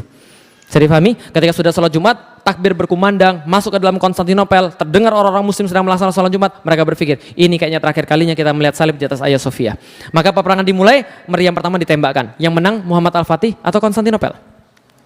Maunya Muhammad Al-Fatih, tapi kejadiannya serangan dari 3 arah, kalah total. Kenapa kalah total? 400 kapal dihabisi hanya dengan sekitar 27 kapal Konstantinopel. Loh kok bisa habis? Karena 27 kapal Konstantinopel ini jauh lebih besar daripada kapal kaum muslimin. Di masa Muhammad Al-Fatih baru belajar buat kapal. Teknologi paling bagus pembuatan kapal ada di daerah Italia, di Venice sama di daerah Genoa. Maka mereka kemudian paling hebat di sana, bawa kapal ukurannya 10-14 kali lipat lebih besar daripada kapal kaum muslimin. Kalah total di sana. Diceritakan dalam sejarah seperti semut lagi mengerubungin sebuah papan. Bisa dipahami sekalian, saking besarnya kapal mereka. Kalah total di lautan, sebelah daratan dipasang rantai segede kingkong. Kapal-kapal nggak bisa masuk. Lalu bagaimana dari sebelah barat? Meriam-meriam ditembakkan. Betul, sekali tembak hancur porsi besar dalam dinding mereka. Tapi baru ketahuan kelemahannya. Apa kelemahannya? Reloadnya 3 jam sekali. Paham sekalian? Tembak, sebentar jangan diisi dulu lah, kenapa? Ini pergesekannya sangat luar biasa, panas, kalau dipasang nanti pecah, jangan diemin dulu. Udah didiemin dulu, pendinginan dulu, cooling down, kan 3 jam sekali baru bisa tembak lagi. Bayangkan, 7,5 kilometer, 69 meriam, 100 meter 1 meriam, nggak bisa jebol. Lah kenapa? Jebol, hancur semen, jebol, hancur semen, tembak, hancur semen, tembak, hancur semen. Paham teman sekalian? Semua itu nggak terjadi kemudian yang mereka harapkan. Dari tanggal 6 April 1453 sampai tanggal 20 April 1453, 2 minggu mereka di depan tembok, mereka pikir mereka bisa menang, ternyata kalah total. Temboknya terlalu perkasa bagi mereka. Dari situ yang mereka lihat bukan kemenangan. Apa yang mereka lihat? Mayat-mayat bergelimpangan. Kemudian logistik bertambah sedikit, penyakit-penyakit mulai muncul, orang-orang mulai kemudian kehilangan semangat tempur, mulai muncul masa-masa suara-suara sumbang. Tahu suara-suara sumbang? Kalau pernah naik gunung? Pernah naik gunung? Naik gunung tuh paling susah pas baru mulai, di tengah, atau pas udah mau nyampe. Yang sering naik gunung, di bawah, di tengah, atau pas udah mau nyampe? Yang pernah naik gunung, pasti pas bentar lagi mau nyampe udah kelihatan itu ujungnya. Itu tiba-tiba ada yang ngomong, pulang yuk bro. Gue udah pusing banget nih bro. Kayaknya gue gak bisa lanjut lagi nih bro. Pernah gak dengarnya begitu? Banyak sekali, itu pasti ada yang begitu. Ingat baik-baik kalau antum punya proyek besar, atau kalau antum mau hijrah, pas antum baru mau nyampe itu mesti ada ujian. Mesti ada ujian. Muncul suara-suara sumbang, dan biasanya pakai dalil. Kan bukannya Allah tidak membebankan kepada kita apa yang tidak sanggup kita tanggung gitu kan. Sama kayak di situ, muncul suara-suara sumbang, pulang aja yuk. Kayaknya kita nggak bakal menang deh. Muhammad Al-Fatih ini kurang ajar, masih muda, ambisius, gara-gara dia banyak yang mati, gara-gara dia banyak muda yang meninggal, gara-gara anak muda yang ambisius ini. Muncul suara-suara sumbang dan Al-Fatih tahu, yang paling berbahaya dalam perang bukan kehilangan logistik, bukan kehilangan senjata, tapi kehilangan mental. Maka dia kumpulin suruh panglima-panglimanya, dia rapat. Oke, sampaikan pada saya. Apapun yang Anda mau, sampaikan pada saya. Kita lanjut atau kita pulang. Nggak ada yang berani ngomong. Lah kenapa? Al-Fatih itu 21 tahun tapi temperamental. Siapa yang kemudian macam-macam itu bisa dihukum sama dia. Nggak ada yang berani ngomong. Yang berani ngomong cuma satu orang, namanya Halil Pasha. Halil Pasha datang pada Muhammad Al-Fatih. Halil Pasha ini penasehat semenjak zaman bapaknya. Sudah sepuh banget, sudah senior. Dia bilang, Muhammad, bukankah saya adalah penasehat dari zaman bapakmu? Iya. Muhammad, saya melihat kamu dari kecil. Saya melihat kamu tumbuh jadi dewasa, menjadi seorang panglima yang diharapkan oleh umat. Nggak ada yang bisa memimpin semua ini kecuali kamu di masa depan. Lalu dia bilang begini, tapi dari tadi tuh saya lihat kamu tuh keras kepala luar biasa. Kamu itu membawa pasukan menuju jurang kehancuran. Kalau kamu tetap keras kepala seperti ini. Belakangan diketahui dia sudah disogok oleh Yunani. Lalu kemudian dibilang nih, pulang saja. Kita ambil kemudian upeti dari mereka, kita balik lagi. Al-Fatih nggak suka. Sebelum selesai ngomong orang ini, orang sepuh ini, meja dibanting. Duar! Seorang mualaf namanya Zaganos Pasha. Zaganos Pasha bilang gini, jangan dengarkan kata-kata dia hendak memadamkan semangat dari dalam diri kita. Ingat baik-baik, kita datang tidak pernah berharap untuk kembali selain hidup mulia atau mati syahid. Dan saya tidak mau kita kalah di bawah tumpukan batu-batu ini. Kalau seandainya mereka punya bantuan, kita punya Allah. Dan kalau kita punya Allah, kita tingkatkan serangan, kita tingkatkan tekanan pada mereka, insya Allah kita menang. Lanjut atau pulang? Lanjut atau pulang? Lanjut perang atau pulang? Nah, kalau gitu kita lanjut juga sekalian. Oke, baik, kalau gitu kita lanjut. Masalahnya adalah ini nggak bisa ditembus sama sekali. Salah seorang penasihat Muhammad Al-Fatih bilang, gini Pak, kenapa di sini nggak bisa ditembus? Karena mereka semua berkumpul di belakang sini. Tiap kali ada kerusakan pada tembok, mereka sudah biasa memperbaiki. Maka mereka cepat memperbaiki. Andaikan kapal kita bisa masuk ke sini Pak, kita bisa nyerang dari sebelah utara. Kalau kita nyerang dari sebelah utara, tembok di sini nggak 3 lapis, cuma 1 lapis saja. Kalau kita bisa serang dari utara, pasukan bertahan terpaksa terpecah ke sebelah utara, dan di sini nggak akan mudah direparasi seperti semula. Ini caranya. Oke, kalau gitu, masalah apa? Masalahnya bro, di situ ada apa? Rantai segede kingkong. Terus gimana caranya? Potong rantainya, rantai segini-gini Pak. Nggak bisa. Tabrak pakai kapal mukaram. Loncat, emang lumba-lumba apa sekalian? Nggak bisa, semua orang sudah coba, nggak bisa. Lalu kemudian di tengah-tengah stalemate itu, mereka down lagi. Al-Fatih bilang begini, tenang, saya sudah mikir ini dari semalam kok. Loh, sudah mikir? Iya. Gimana caranya? Gampang. Kita kan punya kapal. Kapal kita parkirin dulu di Galata. Setelah parkirin di Galata, kapalnya kita angkat. Lalu kita balikin lagi ke laut. Mudah bukan? Pasukannya bilang begini, kenapa saya nggak kepikiran ya? Tapi mohon maaf wahai Sultan, apakah Sultan lupa kalau Galata ini sebuah bukit? 60 meter Pak. Al-Fatih katakan, saya tahu itu sebuah bukit. Tapi kalau seandainya Anda saja tidak mengira itu terjadi, apalagi orang-orang Konstantinopel, mereka nggak bakal ngira. Dan Anda harus tahu, Muhammad Rasulullah ketika berperang itu selalu pakai strategi kejutan. Nggak pernah Rasul pakai strategi yang sama kayak orang lain. Strategi kejutan, Honda, gitu kan, perang Uhud, perang Badar dan sebagainya. Semua strategi kejutan, nggak ada yang sama. Kalau kita berhasil, kita bisa melakukan. Nggak mungkin Pak. berkatalah Muhammad Al-Fatih tentang satu quotes yang paling terkenal sampai dengan sekarang tentang Muhammad Al-Fatih. Dia bilang ini, jangan bilang pada saya mustahil kalau kamu belum coba. Kalau kamu sudah coba terus kamu mati baru mustahil. Oh enggak, itu bagian saya, itu tambahan saya. Quotes-nya adalah, jangan bilang pada saya mustahil kalau kamu belum coba. Langsung akhirnya disepakati 21 April 1453 disepakati kapal-kapal ditarik dari Selat Bosforus menuju pada Teluk Tanduk Mas. Hasilnya apa yang terjadi teman sekalian? 22 April 1453 kapal pindah. Berapa? 72 kapal pindah dari Selat Bosforus kepada Teluk Tanduk dalam waktu berapa lama? 1 malam. Berapa lama? 1 malam. 22 April 1453 menjelang kemudian sinar matahari kemudian naik, maka orang Konstantinopel kaget kebangun dari tidurnya karena mendengarkan takbir dari atas Bukit Galata. Lalu mereka lari tunggang langgang naik ke atas menara, mereka lihat ke atas Bukit Galata, yang mereka lihat horor. Lah kenapa? Mereka lihat bendera la ilaha illallah Muhammad Rasulullah sudah berkibar di situ. Lihat ke bawah, yang mereka lihat sebuah pemandangan yang merenggut nyali mereka semuanya. Lah kenapa? Kapal-kapal perang berbaris satu persatu masuk dalam wilayah mereka yang mereka kira selama ini paling aman berubah menjadi wilayah paling berbahaya bagi mereka. Maka mereka bilang Muhammad Al-Fatih orang gila. Lah kenapa? Muhammad Al-Fatih melebihi Alexander Agung. Alexander Agung membawa kapal-kapalnya melalui ombak-ombak lautan, sementara Muhammad Al-Fatih menggunakan bukit-bukit sebagai pengganti ombak-ombak. Muhammad Al-Fatih gila. Maka mereka katakan Konstantinopel is over. Konstantinopel sudah selesai. Maka tapi belum selesai, peperangan dilanjutkan sampai pada tanggal 27 Mei 1453. Dari 6 April 1453 sampai 27 Mei 1453 hampir 2 bulan mereka berperang di sana. Pada tanggal 27 Mei 1453 Al-Fatih berhasil membuat satu lubang yang sangat besar di tengah-tengah tembok Konstantinopel karena tadi pasukannya sudah beralih ke sana. Lantas lubang ini nggak mungkin bisa diperbaiki lagi. Maka Al-Fatih katakan berhenti perang pada tanggal 27. Berhenti perang, besok semua berpuasa sunnah. Doa pada Allah.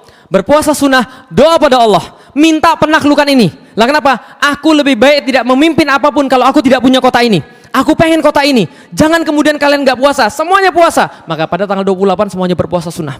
Mereka baca Al-Quran, ulama-ulama turun mengingatkan para pasukan tentang kemuliaan jihad fisabilillah, tentang bagaimana Abu Ayyub Al-Ansori yang Rasul nginep di rumah dia dan dia sengaja datang ke tanah ini untuk menagih janji Rasulullah Sallallahu Alaihi Wasallam. Semua diceritakan tentang itu, khusyuk luar biasa. Tanggal 29 mereka sholat subuh, mereka sholat tahajud. Setelah selesai sholat tahajud jam 2 malam, pada saat jam 2 pagi pada saat itu Al-Fatih kemudian naik di atas kudanya, kemudian dengan pedang yang lengkap dan dengan baju zirah yang lengkap dia berkhutbah pada seluruh pasukannya dengan khutbah yang masih tercatat sampai dengan sekarang. Apa khutbahnya? Ini khutbahnya teman sekalian. Seandainya penaklukan kota Konstantinopel sukses, maka sabda Rasul telah menjadi kenyataan dan salah satu mujizatnya kelak akan terbukti, maka kita akan mendapatkan bagian daripada apa yang menjadi janji daripada hadis ini, yaitu kemuliaan dan penghargaan. Oleh karena itu sampaikan pada pasukan satu persatu kemenangan besar yang segera akan kita capai, menambah kemuliaan dan ketinggian Islam saja, bukan ketinggian kita, bukan kemuliaan kita. Yang ini paling penting. Untuk itu, perhatiin baik-baik di garis bawahi,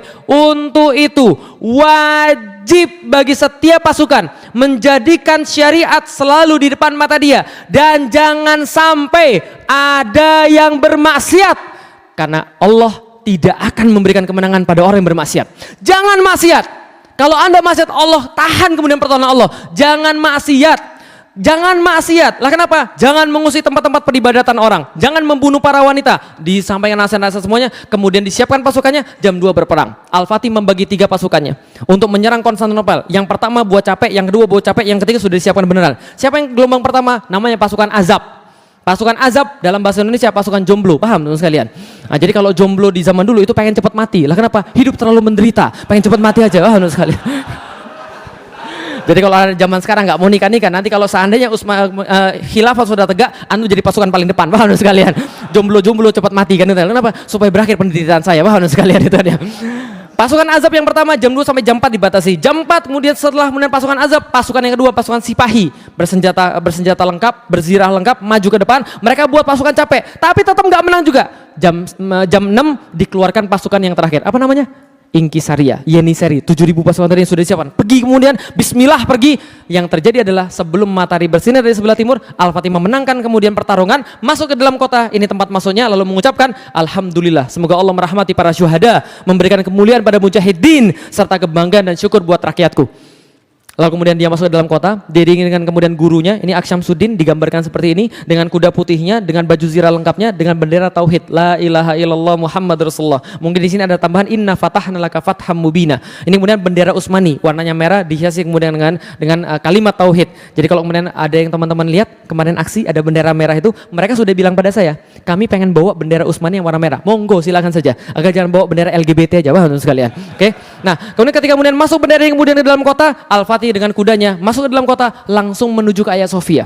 Diceritakan dalam sejarah, Al-Fatih menoleh ke kiri dan menoleh ke kanan, Masya Allah, menoleh ke kiri, Masya Allah, menoleh ke kanan lagi, Masya Allah, Masya Allah, Masya Allah. Dia merasa nggak percaya. Lah kenapa? Bahwa dirinya sudah dipilih menjadi panglima yang terbaik. Lurus kemudian menuju kepada Hagia Sophia, sampai di depan Hagia Sophia, di jantung kota itu. Kemudian dia turun daripada kudanya, tidak dapat menahan rasanya, lalu kemudian duduk bersujud ke arah Makkah, melepas sorbannya, mengambil segenggam tanah Konstantinopel, menaburkan ke atas kepala dia. Lalu berkata bahwa dia cuma manusia, dia nggak ada yang lain. Allah yang memberikan penaklukan ini. Masuk ke dalam gereja, kemudian dia temui di sana banyak sekali perempuan-perempuan menangis, anak-anak menangis. Mereka kira mereka bakal mau dibunuh. Lah kenapa? Ingat 1453 penaklukan Konstantinopel.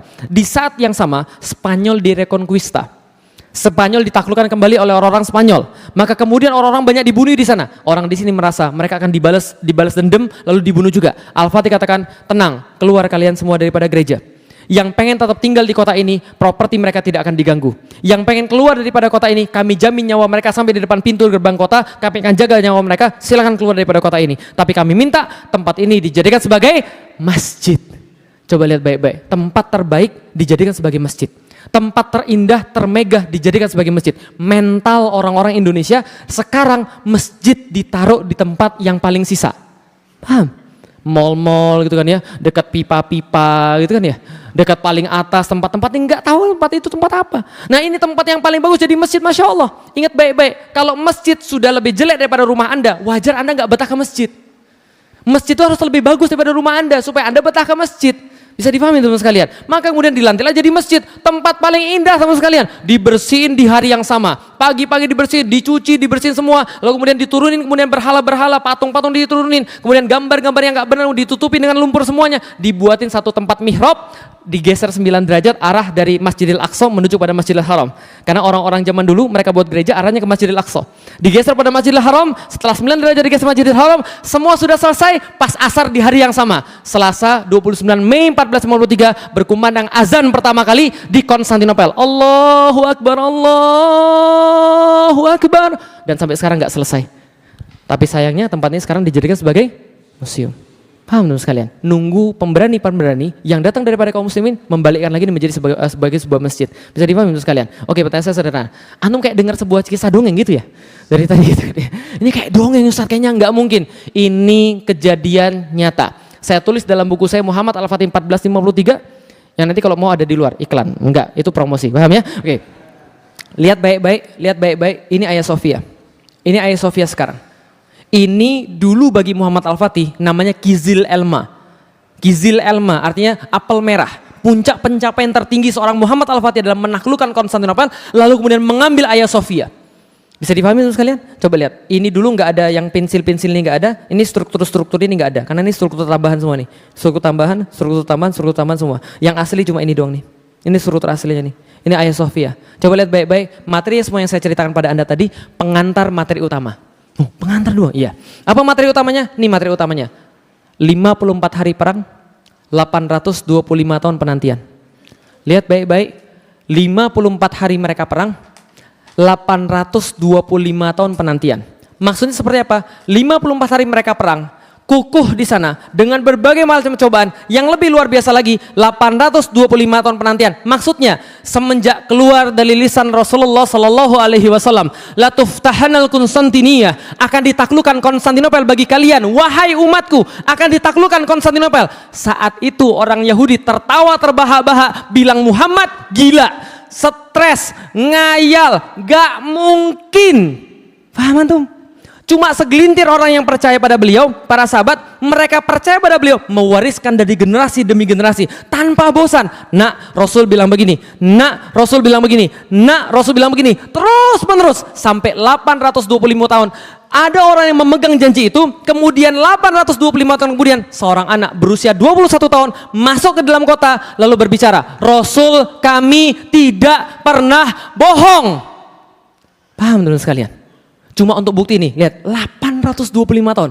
Semua cerita tadi untuk cuma buktiin satu hadis Rasulullah Sallallahu Alaihi Wasallam. Rasul kami tidak pernah bohong. Kalau dia sudah bilang akan kejadian di masa depan, kami yakin sebagaimana kami yakin bahwa kami pasti mati, dan kami yakin sebagaimana kami yakin bahwa Allah adalah Tuhan kami. Rasul tidak pernah bohong. Kami berusaha sebaik-baiknya. 21 tahun anak itu masuk ke dalam kota, Rasul kami tidak pernah bohong. Paham teman-teman sekalian? Berapa lama dia berjuang? Kadang-kadang ada orang di antara kita baru 1 tahun berjuang, baru 2 tahun berjuang, baru sekali ikut aksi, baru 2 kali ikut aksi, kemudian aksi lagi disuruh, kemudian mereka bilang aksi terus. Kapan menangnya ya Ustaz? Kapan kita kemudian hebatnya ya Ustaz? Masa kita aksi terus? Antum gak sabar. Paham sekalian? Ini loh lihat, ini satu kota ini, kejayaan ini, diperjuangkan 825 tahun. Berapa generasi itu? Mereka sabar menanti janji Rasulullah, gak pernah mereka ingkar, gak pernah mereka ragu. Walaupun harus lama, mati saya nggak apa-apa. Yang penting anak saya lanjut tugas saya. Paham teman sekalian? 825 tahun. Antum baru hijrah setahun 2 tahun, minta janji Allah. Saya ngayal kadang-kadang. Masya Allah. Coba kita lihat teman sekalian. Apa rahasia mereka? Ini rahasia mereka. They believe in something that cannot be seen by eyes. Mereka percaya pada sesuatu yang tidak dapat dilihat oleh mata. Rusaknya orang Indonesia pada zaman sekarang dan orang-orang Muslim di seluruh dunia pada zaman sekarang karena mereka mengandalkan mata dan logika untuk melihat sesuatu. Padahal Allah dan Rasulnya minta kita untuk menggunakan iman untuk melihat sesuatu. Bisa difahami teman sekalian? Contoh, orang zaman dulu, coba lihat baik-baik. Mereka nggak pakai mata dalam meyakini sesuatu. Coba lihat, apa beda antara orang muslim dan bukan orang muslim? Yang bukan muslim mau lihat baru percaya. Yang muslim percaya baru lihat. Lihat baik-baik. Orang Yahudi disuruh pada mereka, ayo kita ke surganya Allah. Apa kata mereka? Tunjukin dulu gue surganya, baru gue percaya. Mau lihat dulu baru percaya. Bisa difahami? Kalau Anda mau lihat surga baru percaya, mati aja dulu. Paham sekalian? Tapi orang muslim tidak. Orang muslim tidak. Orang muslim sebaliknya. Sekarang saya tanya, antum percaya surga? Percaya surga? Yakin? Nanti antum lihat insya Allah. Kalau antum benar-benar yakin, antum lihat insya Allah. Orang muslim yakin baru lihat, bukan lihat baru yakin. Bisa dipahami sekalian? Orang Yahudi baru lihat baru yakin, tapi setelah lihat nggak yakin juga. Muhammad, kalau kamu memang benar-benar seorang nabi, belahlah bulan bagi kami. Kalau kamu belah bulan bagi kami mau masuk Islam. Dibelah nggak sama Rasulullah? Masuk Islam nggak mereka? Oh, itulah kaum ingkar itu begitu. Makanya resolusi berapa kali pun percuma. Mereka nggak bakal taati itu. Lah kenapa? Karena mereka kaum Yahudi begitu sifatnya. Bisa difahami teman sekalian. Ingkar mereka nggak mau. Tapi kaum muslimin dia yakin baru dia lihat. Coba lihat baik-baik teman sekalian. Seorang syahid yang pertama bukan seorang wanita. Jihad diwajibkan atas kaum laki-laki, tapi syahid yang pertama kali wanita. Siapa namanya? Sumayyah, ibu-ibu sekalian. Didilah anak-anak kita kayak Sumayyah. Sumayyah itu kemudian dia dicambuk habis-habisan. Lah kenapa? Karena anaknya Amr bin Yasir bawa orang tuanya Sumayyah dan bapaknya Yasir untuk masuk Islam. Mereka berdua masuk Islam bapaknya. Bapak ibunya langsung kemudian disiksa habis-habisan oleh Umayyah bin Khalaf. Yaitu adalah majikannya mereka. Lalu Umayyah bin Khalaf kemudian cemeti habis-habisan, dicambuk habis-habisan. Ayo akui Lata dan Manat adalah Tuhanmu, Lata Uzza Manat adalah Tuhanmu. Suatu saat nggak tahan, diludahi sama Sumayyah. Diludahin. Karena Umayyah bin Khalaf ketika diludahin, marah besar, ambil tombak, ditusukkan dari kemaluannya tembus sampai pada lehernya. Ketika dalam kondisi seperti itu, siksaan seperti itu, orang menyaksikan tapi nggak bisa buat apa-apa. Amr bin Yasir diikat di sebuah pohon kurma, nggak bisa buat apa-apa. Bapaknya mau disiksa juga, nggak bisa buat apa-apa. Rasul lewat di depan mereka dalam kondisi siksaan seperti itu. Apa kata Rasulullah Sallallahu Alaihi Wasallam? Sabron ala Yasir, sabar wahai keluarga Yasir. Sabron ala Yasir, fa inna mau'idukumul jannah. Sesungguhnya Allah telah menjanjikan pada kalian semua surganya Allah.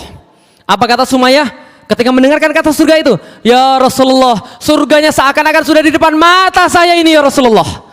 Nggak dirasakan lagi sakit, nggak dirasakan lagi benar pedih. Lah kenapa? Karena dengar kata surga senang sekali. Ya Allah, hilang itu semua fakta di depan mata. Karena apa yang dibicarakan oleh Rasulullah? Bagi mereka kata-kata Rasulullah lebih nyata daripada realitas di depan mata. Paham teman-teman sekalian? Itulah mereka orang-orang begitu. Mereka yakin pada Rasulullah. Kenapa? Kalau Rasul sudah bilang itu pasti jadi, nggak ada penderitaan lagi. Rasul sudah janjikan surga. Masya Allah. Tapi zaman sekarang nggak begitu. Coba kita lihat apa yang Anda dapatkan dengan mata Anda. Nih yang Anda dapatkan dengan mata. Rohingya, Palestina, Syria, dihabisi di mana-mana. Nggak selesai-selesai perasaan kita itu. Coba antum perhatikan bagaimana doanya apa namanya? Doa kunutnya para imam itu loh. Nambah terus. Ya Allah, doakan saudara kami di Chechnya. Ya Allah, saudara kami di Bosnia. Ya Allah, saudara kami di Rohingya. Saudara kami di Palestina. Saudara kami di Gaza. Saudara kami di Aleppo. Saudara kami di Damaskus. Saudara kami di Irak. Nambah terus, Mas. Lah kalau Anda lihat semua ini pakai mata, Anda percaya nggak kebangkitan Islam akan tegak? Nggak mungkin. Lah kenapa? Masa kita bisa bangkit? Orang awal akhir Ramadan aja kita berantem. Orang masa Felix aja jadi persekusi. Itulah kalau antum lihat pakai mata. Tapi kita nggak boleh lihat pakai mata. Apa yang kita lihat? Kita lihat pakai iman. Kalau kita lihat pakai mata, nyerah kita. Lah kenapa? Kalau kita lihat pakai mata, yakin nggak kita Islam akan tegak lagi? Nggak bakal yakin. Kenapa? Kalau Anda yakin Islam bakal tegak lagi, Anda udah bakal dibilang orang gila. Karena meyakini sesuatu, di saat Anda belum mengalami itu, Anda bakal dibilang orang gila. Seperti Rasulullah, seperti Muhammad Al-Fatih dibilang gila. Tapi coba lihat teman sekalian, apa efek daripada kegilaan? Apa manfaat daripada dalam tanda kutip kegilaan? Coba lihat baik-baik, efek daripada kegilaan dan manfaatnya. Lihat, ada dua orang anak, satu berkata, saya akan jadi juara se-Indonesia. Satu lagi berkata, saya akan jadi juara se-RT saja. Yang lebih banyak berusaha, yang se-Indonesia atau yang se-RT? Oke, baik. Kalau begitu, kalau yang se-Indonesia yang lebih banyak berusaha, berarti kira-kira yang mana yang lebih berprestasi? Se-Indonesia atau yang se-RT? Lihat baik-baik. Ada orang keinginannya lebih besar, maka dia akan berbuat lebih banyak. Kalau dia berbuat lebih banyak, prestasinya lebih besar. Masuk logika? Oke, berarti contoh misalnya, yang se-RT belajar 2 jam. Yang se-Indonesia belajar 2 jam terus merasa, ibu saya capek. Oh ingat kamu tadi cita-citamu apa? Saya akan jadi juara. Se-Indonesia. Itu temanmu yang se-RT 2 jam terus selesai. Kamu kalau belajar 2 jam sama kayak se-RT. Paham ya? Kamu belajar lagi. Insya Allah saya mau pak. Insya Allah saya mau bu. Saya belajar lagi. Lah kenapa? Karena dia mau jadi juara yang lebih besar, yang lebih tinggi. Dia belajar lebih banyak karena keinginannya lebih besar, maka dia berprestasi lebih banyak. Oke sekarang kita balik. Berarti kalau ada orang prestasinya biasa-biasa saja, berarti dia usahanya biasa-biasa saja. Kenapa dia usahanya biasa-biasa saja? Karena dia tidak pernah yakin dengan apapun. Dia tidak pernah punya visi ke depan. Dia tidak punya Rasulullah yang dia yakini. Bisa dipahami teman sekalian? Pertanyaan saya sederhana. Nggak usah dijawab pada hari ini. Ibu-ibu pertanyaan saya sederhana. Nggak usah dijawab hari ini. Nanti dijawab di rumah. Menurut Anda ini orang-orang muslim yang biasa-biasa saja atau sudah berprestasi? Nggak usah dijawab. Lah kalau merasa biasa berarti bisa jadi Anda tidak punya keinginan apapun. Karena orang-orang yang berusaha lebih banyak adalah orang-orang yang yakin. Saya pengen sedunia, maka saya tidak boleh kalah dengan orang yang cuma pengen se-Indonesia. Orang pengen kebaikan se-Indonesia, saya pengen sedunia. Jadi jangan tanya saya tentang Indonesia, dunia aja saya bela, apalagi Indonesia, paham teman sekalian? Nah maka kalau ada orang pengen lebih banyak, kerjalah lebih banyak. Anda pengen hadiah lebih besar, kerjalah lebih banyak. Nah karena kenapa? Karena itu adalah konsekuensinya. Muhammad Al-Fatih sama. Coba kita lihat teman sekalian, nih lihat, anak ini menguasai Konstantinopel, umurnya berapa? 21 tahun. Tapi ketika saya masuk Islam, umur saya 18 tahun. 18 tahun saya masuk Islam, saya dapat cerita ini dari Muhammad Al-Fatih, dari Fatih Karim, guru saya. Fatih Karim ceritain saya tentang Muhammad Al-Fatih, datanya yang dia dapat pada saat itu, ada penakluk Konstantinopel umurnya 23 tahun. 23 tahun Kang? Iya, hebat banget Kang ceritanya Kang? Iya, lalu saya bilang sama ustadz saya pada waktu itu, pas saya baru masuk Islam, saya bilang sama ustadz saya, Kang kalau gitu nama Islam saya, boleh nggak Muhammad Al-Fatih? Boleh, 2002 nama Islam saya Muhammad Al-Fatih. Sampai sekarang. Nah kemudian ketika Muhammad Al-Fatih kenapa? Saya bilang sama Fatih Karim, karena Muhammad Al-Fatih yang itu sudah menaklukkan Konstantinopel, tapi dia belum menaklukkan yang satu lagi. Kota apa? Kota apa? Yakin akan takluk? Yakin akan takluk kota Roma? Saya bilang saya akan menaklukkan kota Roma. Maka kemudian orang bilang, Felix ya orang gila. Alhamdulillah sekalian. Saya bilang nggak ada masalah. Lah kenapa? Rasul dibilang gila, Muhammad Al-Fatih dibilang gila, tambah satu nggak akan ada masalah. Paham teman sekalian? Maka saya bilang insya Allah saya taklukkan kota Roma. Maka saya berusaha untuk menaklukkan kota Roma. Saya masuk Islam 18 tahun, 23 tahun, 5 tahun kemudian saya belum bisa menaklukkan kota Roma. Pergi aja belum, paham teman sekalian? 2002 saya masuk Islam, 2007 saya pergi aja belum ke sana. Saya baru pergi ke kota Roma tahun 2012. Kapan? Ketika bapak saya ngajak saya ke sana, pergi ke kota Roma. Sebelumnya gini, Lik, kantor mau pergi. Kemana Pi? Pergi ke Eropa. Eropa kemana Pi? Prancis, Italia. Italinya di mana? Milan. Terus mana lagi? Roma. Ikut. Loh kamu dari kemarin tahun-tahun lalu nggak mau pergi? Ya iyalah, Papi pergi ke Makau, ke Hong Kong. Emang saya mau jadi raja judi, paham sekalian? God of Gamble itu kan ya. Pergi ke sana, saya ikut. Nah, di tengah jalan ketika saya jalan dari Paris menuju ke Milan, itu kan perjalanannya panjang sekali, naik darat. Hampir sekitar 8 sampai 10 jam gitu kan ya. Saya maju ke depan bis lalu saya bilang sama semuanya. Itu satu bis ada 35 orang, 9 orang muslim, yang lainnya orang Cina, bukan muslim. Gitu kan ya. Teman-teman bapak saya semua, kolega-kolega bapak saya. Saya maju ke depan lalu saya bilang, saya seorang pembicara, saya bilang, dan perkenalkan, kalau saya diperkenankan bicara, saya mau cerita tentang sejarah Eropa. Boleh atau tidak? Boleh, semuanya bilang. Saya cerita sejarah Eropa dari zaman dewa-dewa gitu kan ya. Yunani, Romawi dan seterusnya. Saya cerita sejarah semua sampai penaklukan Konstantinopel. Setelah saya ceritakan penaklukan Konstantinopel, saya bilang gini, nah sekarang Anda terjawab pertanyaan Anda, kenapa saya sekarang mau ikut, tahun-tahun kemarin saya nggak mau ikut. Kenapa? Karena saya mau survei ke Roma. Karena kalau enggak saya menaklukkan kota ini, anak-anak saya akan datang untuk menaklukkan kota ini. Yang muslim langsung takbir, Allahu Akbar. Yang orang-orang yang lain bilang, anak Pak Iwan sudah gila. Oke, sebentar tolong diklik tuh close-nya. Nah, jadi kemudian kalau kita lanjutkan, nah saya kemudian belum bisa menaklukkan apapun ketika umur 23 tahun. Tapi alhamdulillah saya sudah menaklukkan seorang istri. Paham teman sekalian? Saya nikah umur 22,5 tahun, saya nikah, saya dapat seorang istri. Ketika saya bilang sama istri saya, Dik, kayaknya bukan jatah kita menaklukkan kota Roma. Lah kenapa kita sudah tua? 23 tahun dan kita belum bisa apa-apa. Sedangkan Muhammad Al-Fatih menaklukkan umur 23 tahun. Yang saya tahu waktu itu kan 23 tahun. Maka saya bilang pada istri saya, bukan kita bisa jadi anak kita. Maka kalau kita punya anak, Dik, anak kita namanya Muhammad Al-Fatih. Sepakat? Insya Allah, kata istri saya. 2006 kita menikah, 2008 kita punya anak pertama, perempuan. Gak kasih jadi nama Muhammad Al-Fatih. Gak jadi kasih nama Muhammad Al-Fatih, namanya Alila akhirnya. Nah 2010 kita punya anak laki-laki, alhamdulillah. Akhirnya ketika kita mau kasih nama Muhammad Al-Fatih, gak jadi juga. Lah kenapa? Ternyata teman-teman saya sudah namanya Muhammad Al-Fatih semua.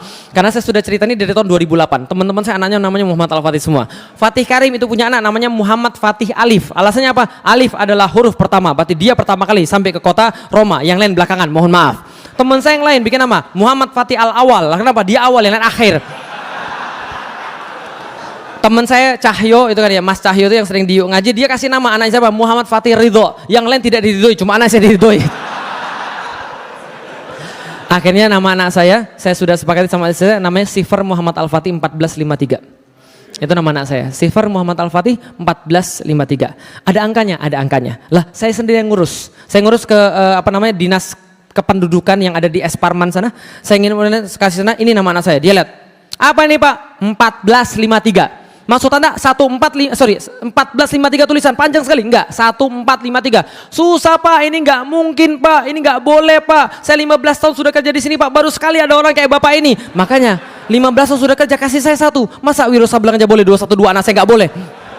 Dikasihlah nama anak saya 1453. Nama anak saya Sifar Muhammad Al-Fatih 1453. Kemudian 1 tahun kemudian nama anak saya yang ketiga Gozi Muhammad Al-Fatih 1453. Untuk apa? Bukan sekadar gengsi-gengsian. Ini adalah pesan buat anak saya. Bapak Ibu sekalian, tujuan saya nulis buku yang paling utama adalah karena saya nggak tahu kapan saya mati. Kalau seandainya saya mati duluan sebelum saya bisa mendidik anak saya, itu buku sudah menjadi penggantinya. Bahwa dia harus tahu bapaknya siapa. Ya itu yang nulis buku itu. Dia harus tahu bapaknya itu idenya apa, bapaknya pengen apa, bapaknya itu siapa, itu dari buku itu. Nanti kalau dia sudah gede, bapak ibunya nggak ada misalnya, taruhlah dia nggak usah tanya gurunya, dia nggak usah tanya siapa-siapa, dia sudah punya tugas itu yang sudah saya berikan pada nama dia. Pergi ke internet, ketik 1453, dia akan dapat semua cerita tadi. Dia akan tahu bahwa Rasul nggak main-main ketika ngomong kota Roma. Paham teman sekalian? Bisa dipahami sekalian? Maka itu mulai saya kasih 1453. Dan bagi orang-orang yang tahu 1453 itu angka keramat luar biasa. Lah kenapa? Lihat Konstantinopel menaklukkan, Turki menaklukkan Konstantinopel. Sekarang Turki jadi Turki yang sekarang. Konstantinopel sekarang lari ke Yunani jadi bangsa Yunani. Dulu ketika ada pertandingan bola, ini memang tidak ideologis ya, memang tidak benar. Tapi ini contoh cerita saja. Nih ada pertandingan bola, piala kalau nggak salah UEFA atau Champions saya lupa, Panathinaikos lawan Galatasaray. Galatasaray grup mana? Tahu Galatasaray itu artinya apa? Galata itu bukit Galata tadi, Saray artinya Pelis, istana. Jadi Galatasaray grup Turki lawan Panathinaikos, grup Yunani, gitu kan ya. Lawan mereka itu orang-orang Turki iseng. Pakai kemudian ketika ke tempat lawannya, ketika pergi ke tempat kandang lawannya, dia bentangan spanduk judulnya begini, Remember 1453. Nah, sekalian langsung gak jadi main bola, tawuran di situ ada. Setelah itu Yunani bilang karena mereka memprovokasi kami dengan mengungkit kehinaan masa lalu. Paham teman sekalian? Kalau Anda bawa 1453 pergi ke Yunani, Anda bakal dipermasalahkan di situ. Kenapa? Bagi mereka itulah angka takluknya mereka ke dalam orang-orang Turki, tapi bagi kita tidak. Itu adalah di mana tahun Allah menzahirkan Islam di atas seluruh dunia. Bisa difahami? Dari 1453 muncul Renaissance. Dari 1453 muncul kemudian kejaran-kejaran Islam yang lain, Masya Allah. Nah, maka anak saya dikasih nama 1453 supaya dia tahu ini tugas daripada bapaknya. Paham teman sekalian? 1453. Pertanyaan saya sederhana. Pertanyaan terakhir sebelum saya selesaikan materinya, masih ingat ketika gali parit tadi ada 2 kelompok. Yang satu yang benar-benar beriman, yang kedua Yahudi yang terpaksa. Kalau cerita pasti orang muda ingat. Itulah ibu kenapa Anda harus sering-sering cerita pada anak-anak. Ya, jadi yang pertama siapa? Yang benar-benar beriman. Yang kedua Oke, Yahudi kalau dengar kata-kata Rasulullah, maka dia tertawa terbahak-bahak lalu bilang Rasulullah orang gila. Sedangkan Muslim, mukmin mendengar hadis Rasulullah, yakin berbuat yang terbaik dan mereka lihat hasilnya. Pertanyaan saya sederhana, yakin nggak antum Roma akan takluk? Yakin? Takbir. Bisa dipahami teman sekalian? Kenapa saya selalu bersemangat untuk mendakwakan Islam? Paham ya sekarang ya? Karena saya punya bisyarah dari Rasulullah Sallallahu Alaihi Wasallam. Kita pasti menang insya Allah. Cuman masalahnya adalah antum mau nggak menjalani itu semua itu? Kalau antum mau menjalani itu, antum jadi kemudian muslim yang istimewa, antum bukan jadi orang-orang yang biasa. Lah kenapa? Muslim ketika bersyahadat, dia tidak ditakdirkan jadi orang yang biasa. Karena orang-orang yang biasa cukuplah orang-orang yang selain Islam. Bisa dipahami teman sekalian? Orang muslim nggak boleh jadi orang biasa. Punya cita-cita yang besar. Gali hadis Rasulullah. Cari masa depan Islam kayak apa. Allah janjikan pada antum kebangkitan. Kalau antum percaya tentang kebangkitan Islam, jalani sekarang. Nanti antum akan masuk yang menyaksikan kebangkitan itu atau mati mewariskan kebangkitan itu pada anak-anak antum. Paham teman sekalian? Bisa dipahami? Oke baik. Ini adalah materinya. Mudah-mudahan kemudian bermanfaat bagi teman-teman sekalian semuanya. Kalau ada yang baik hanya berasal pada Allah Subhanahu Wa Taala. Mohon maaf.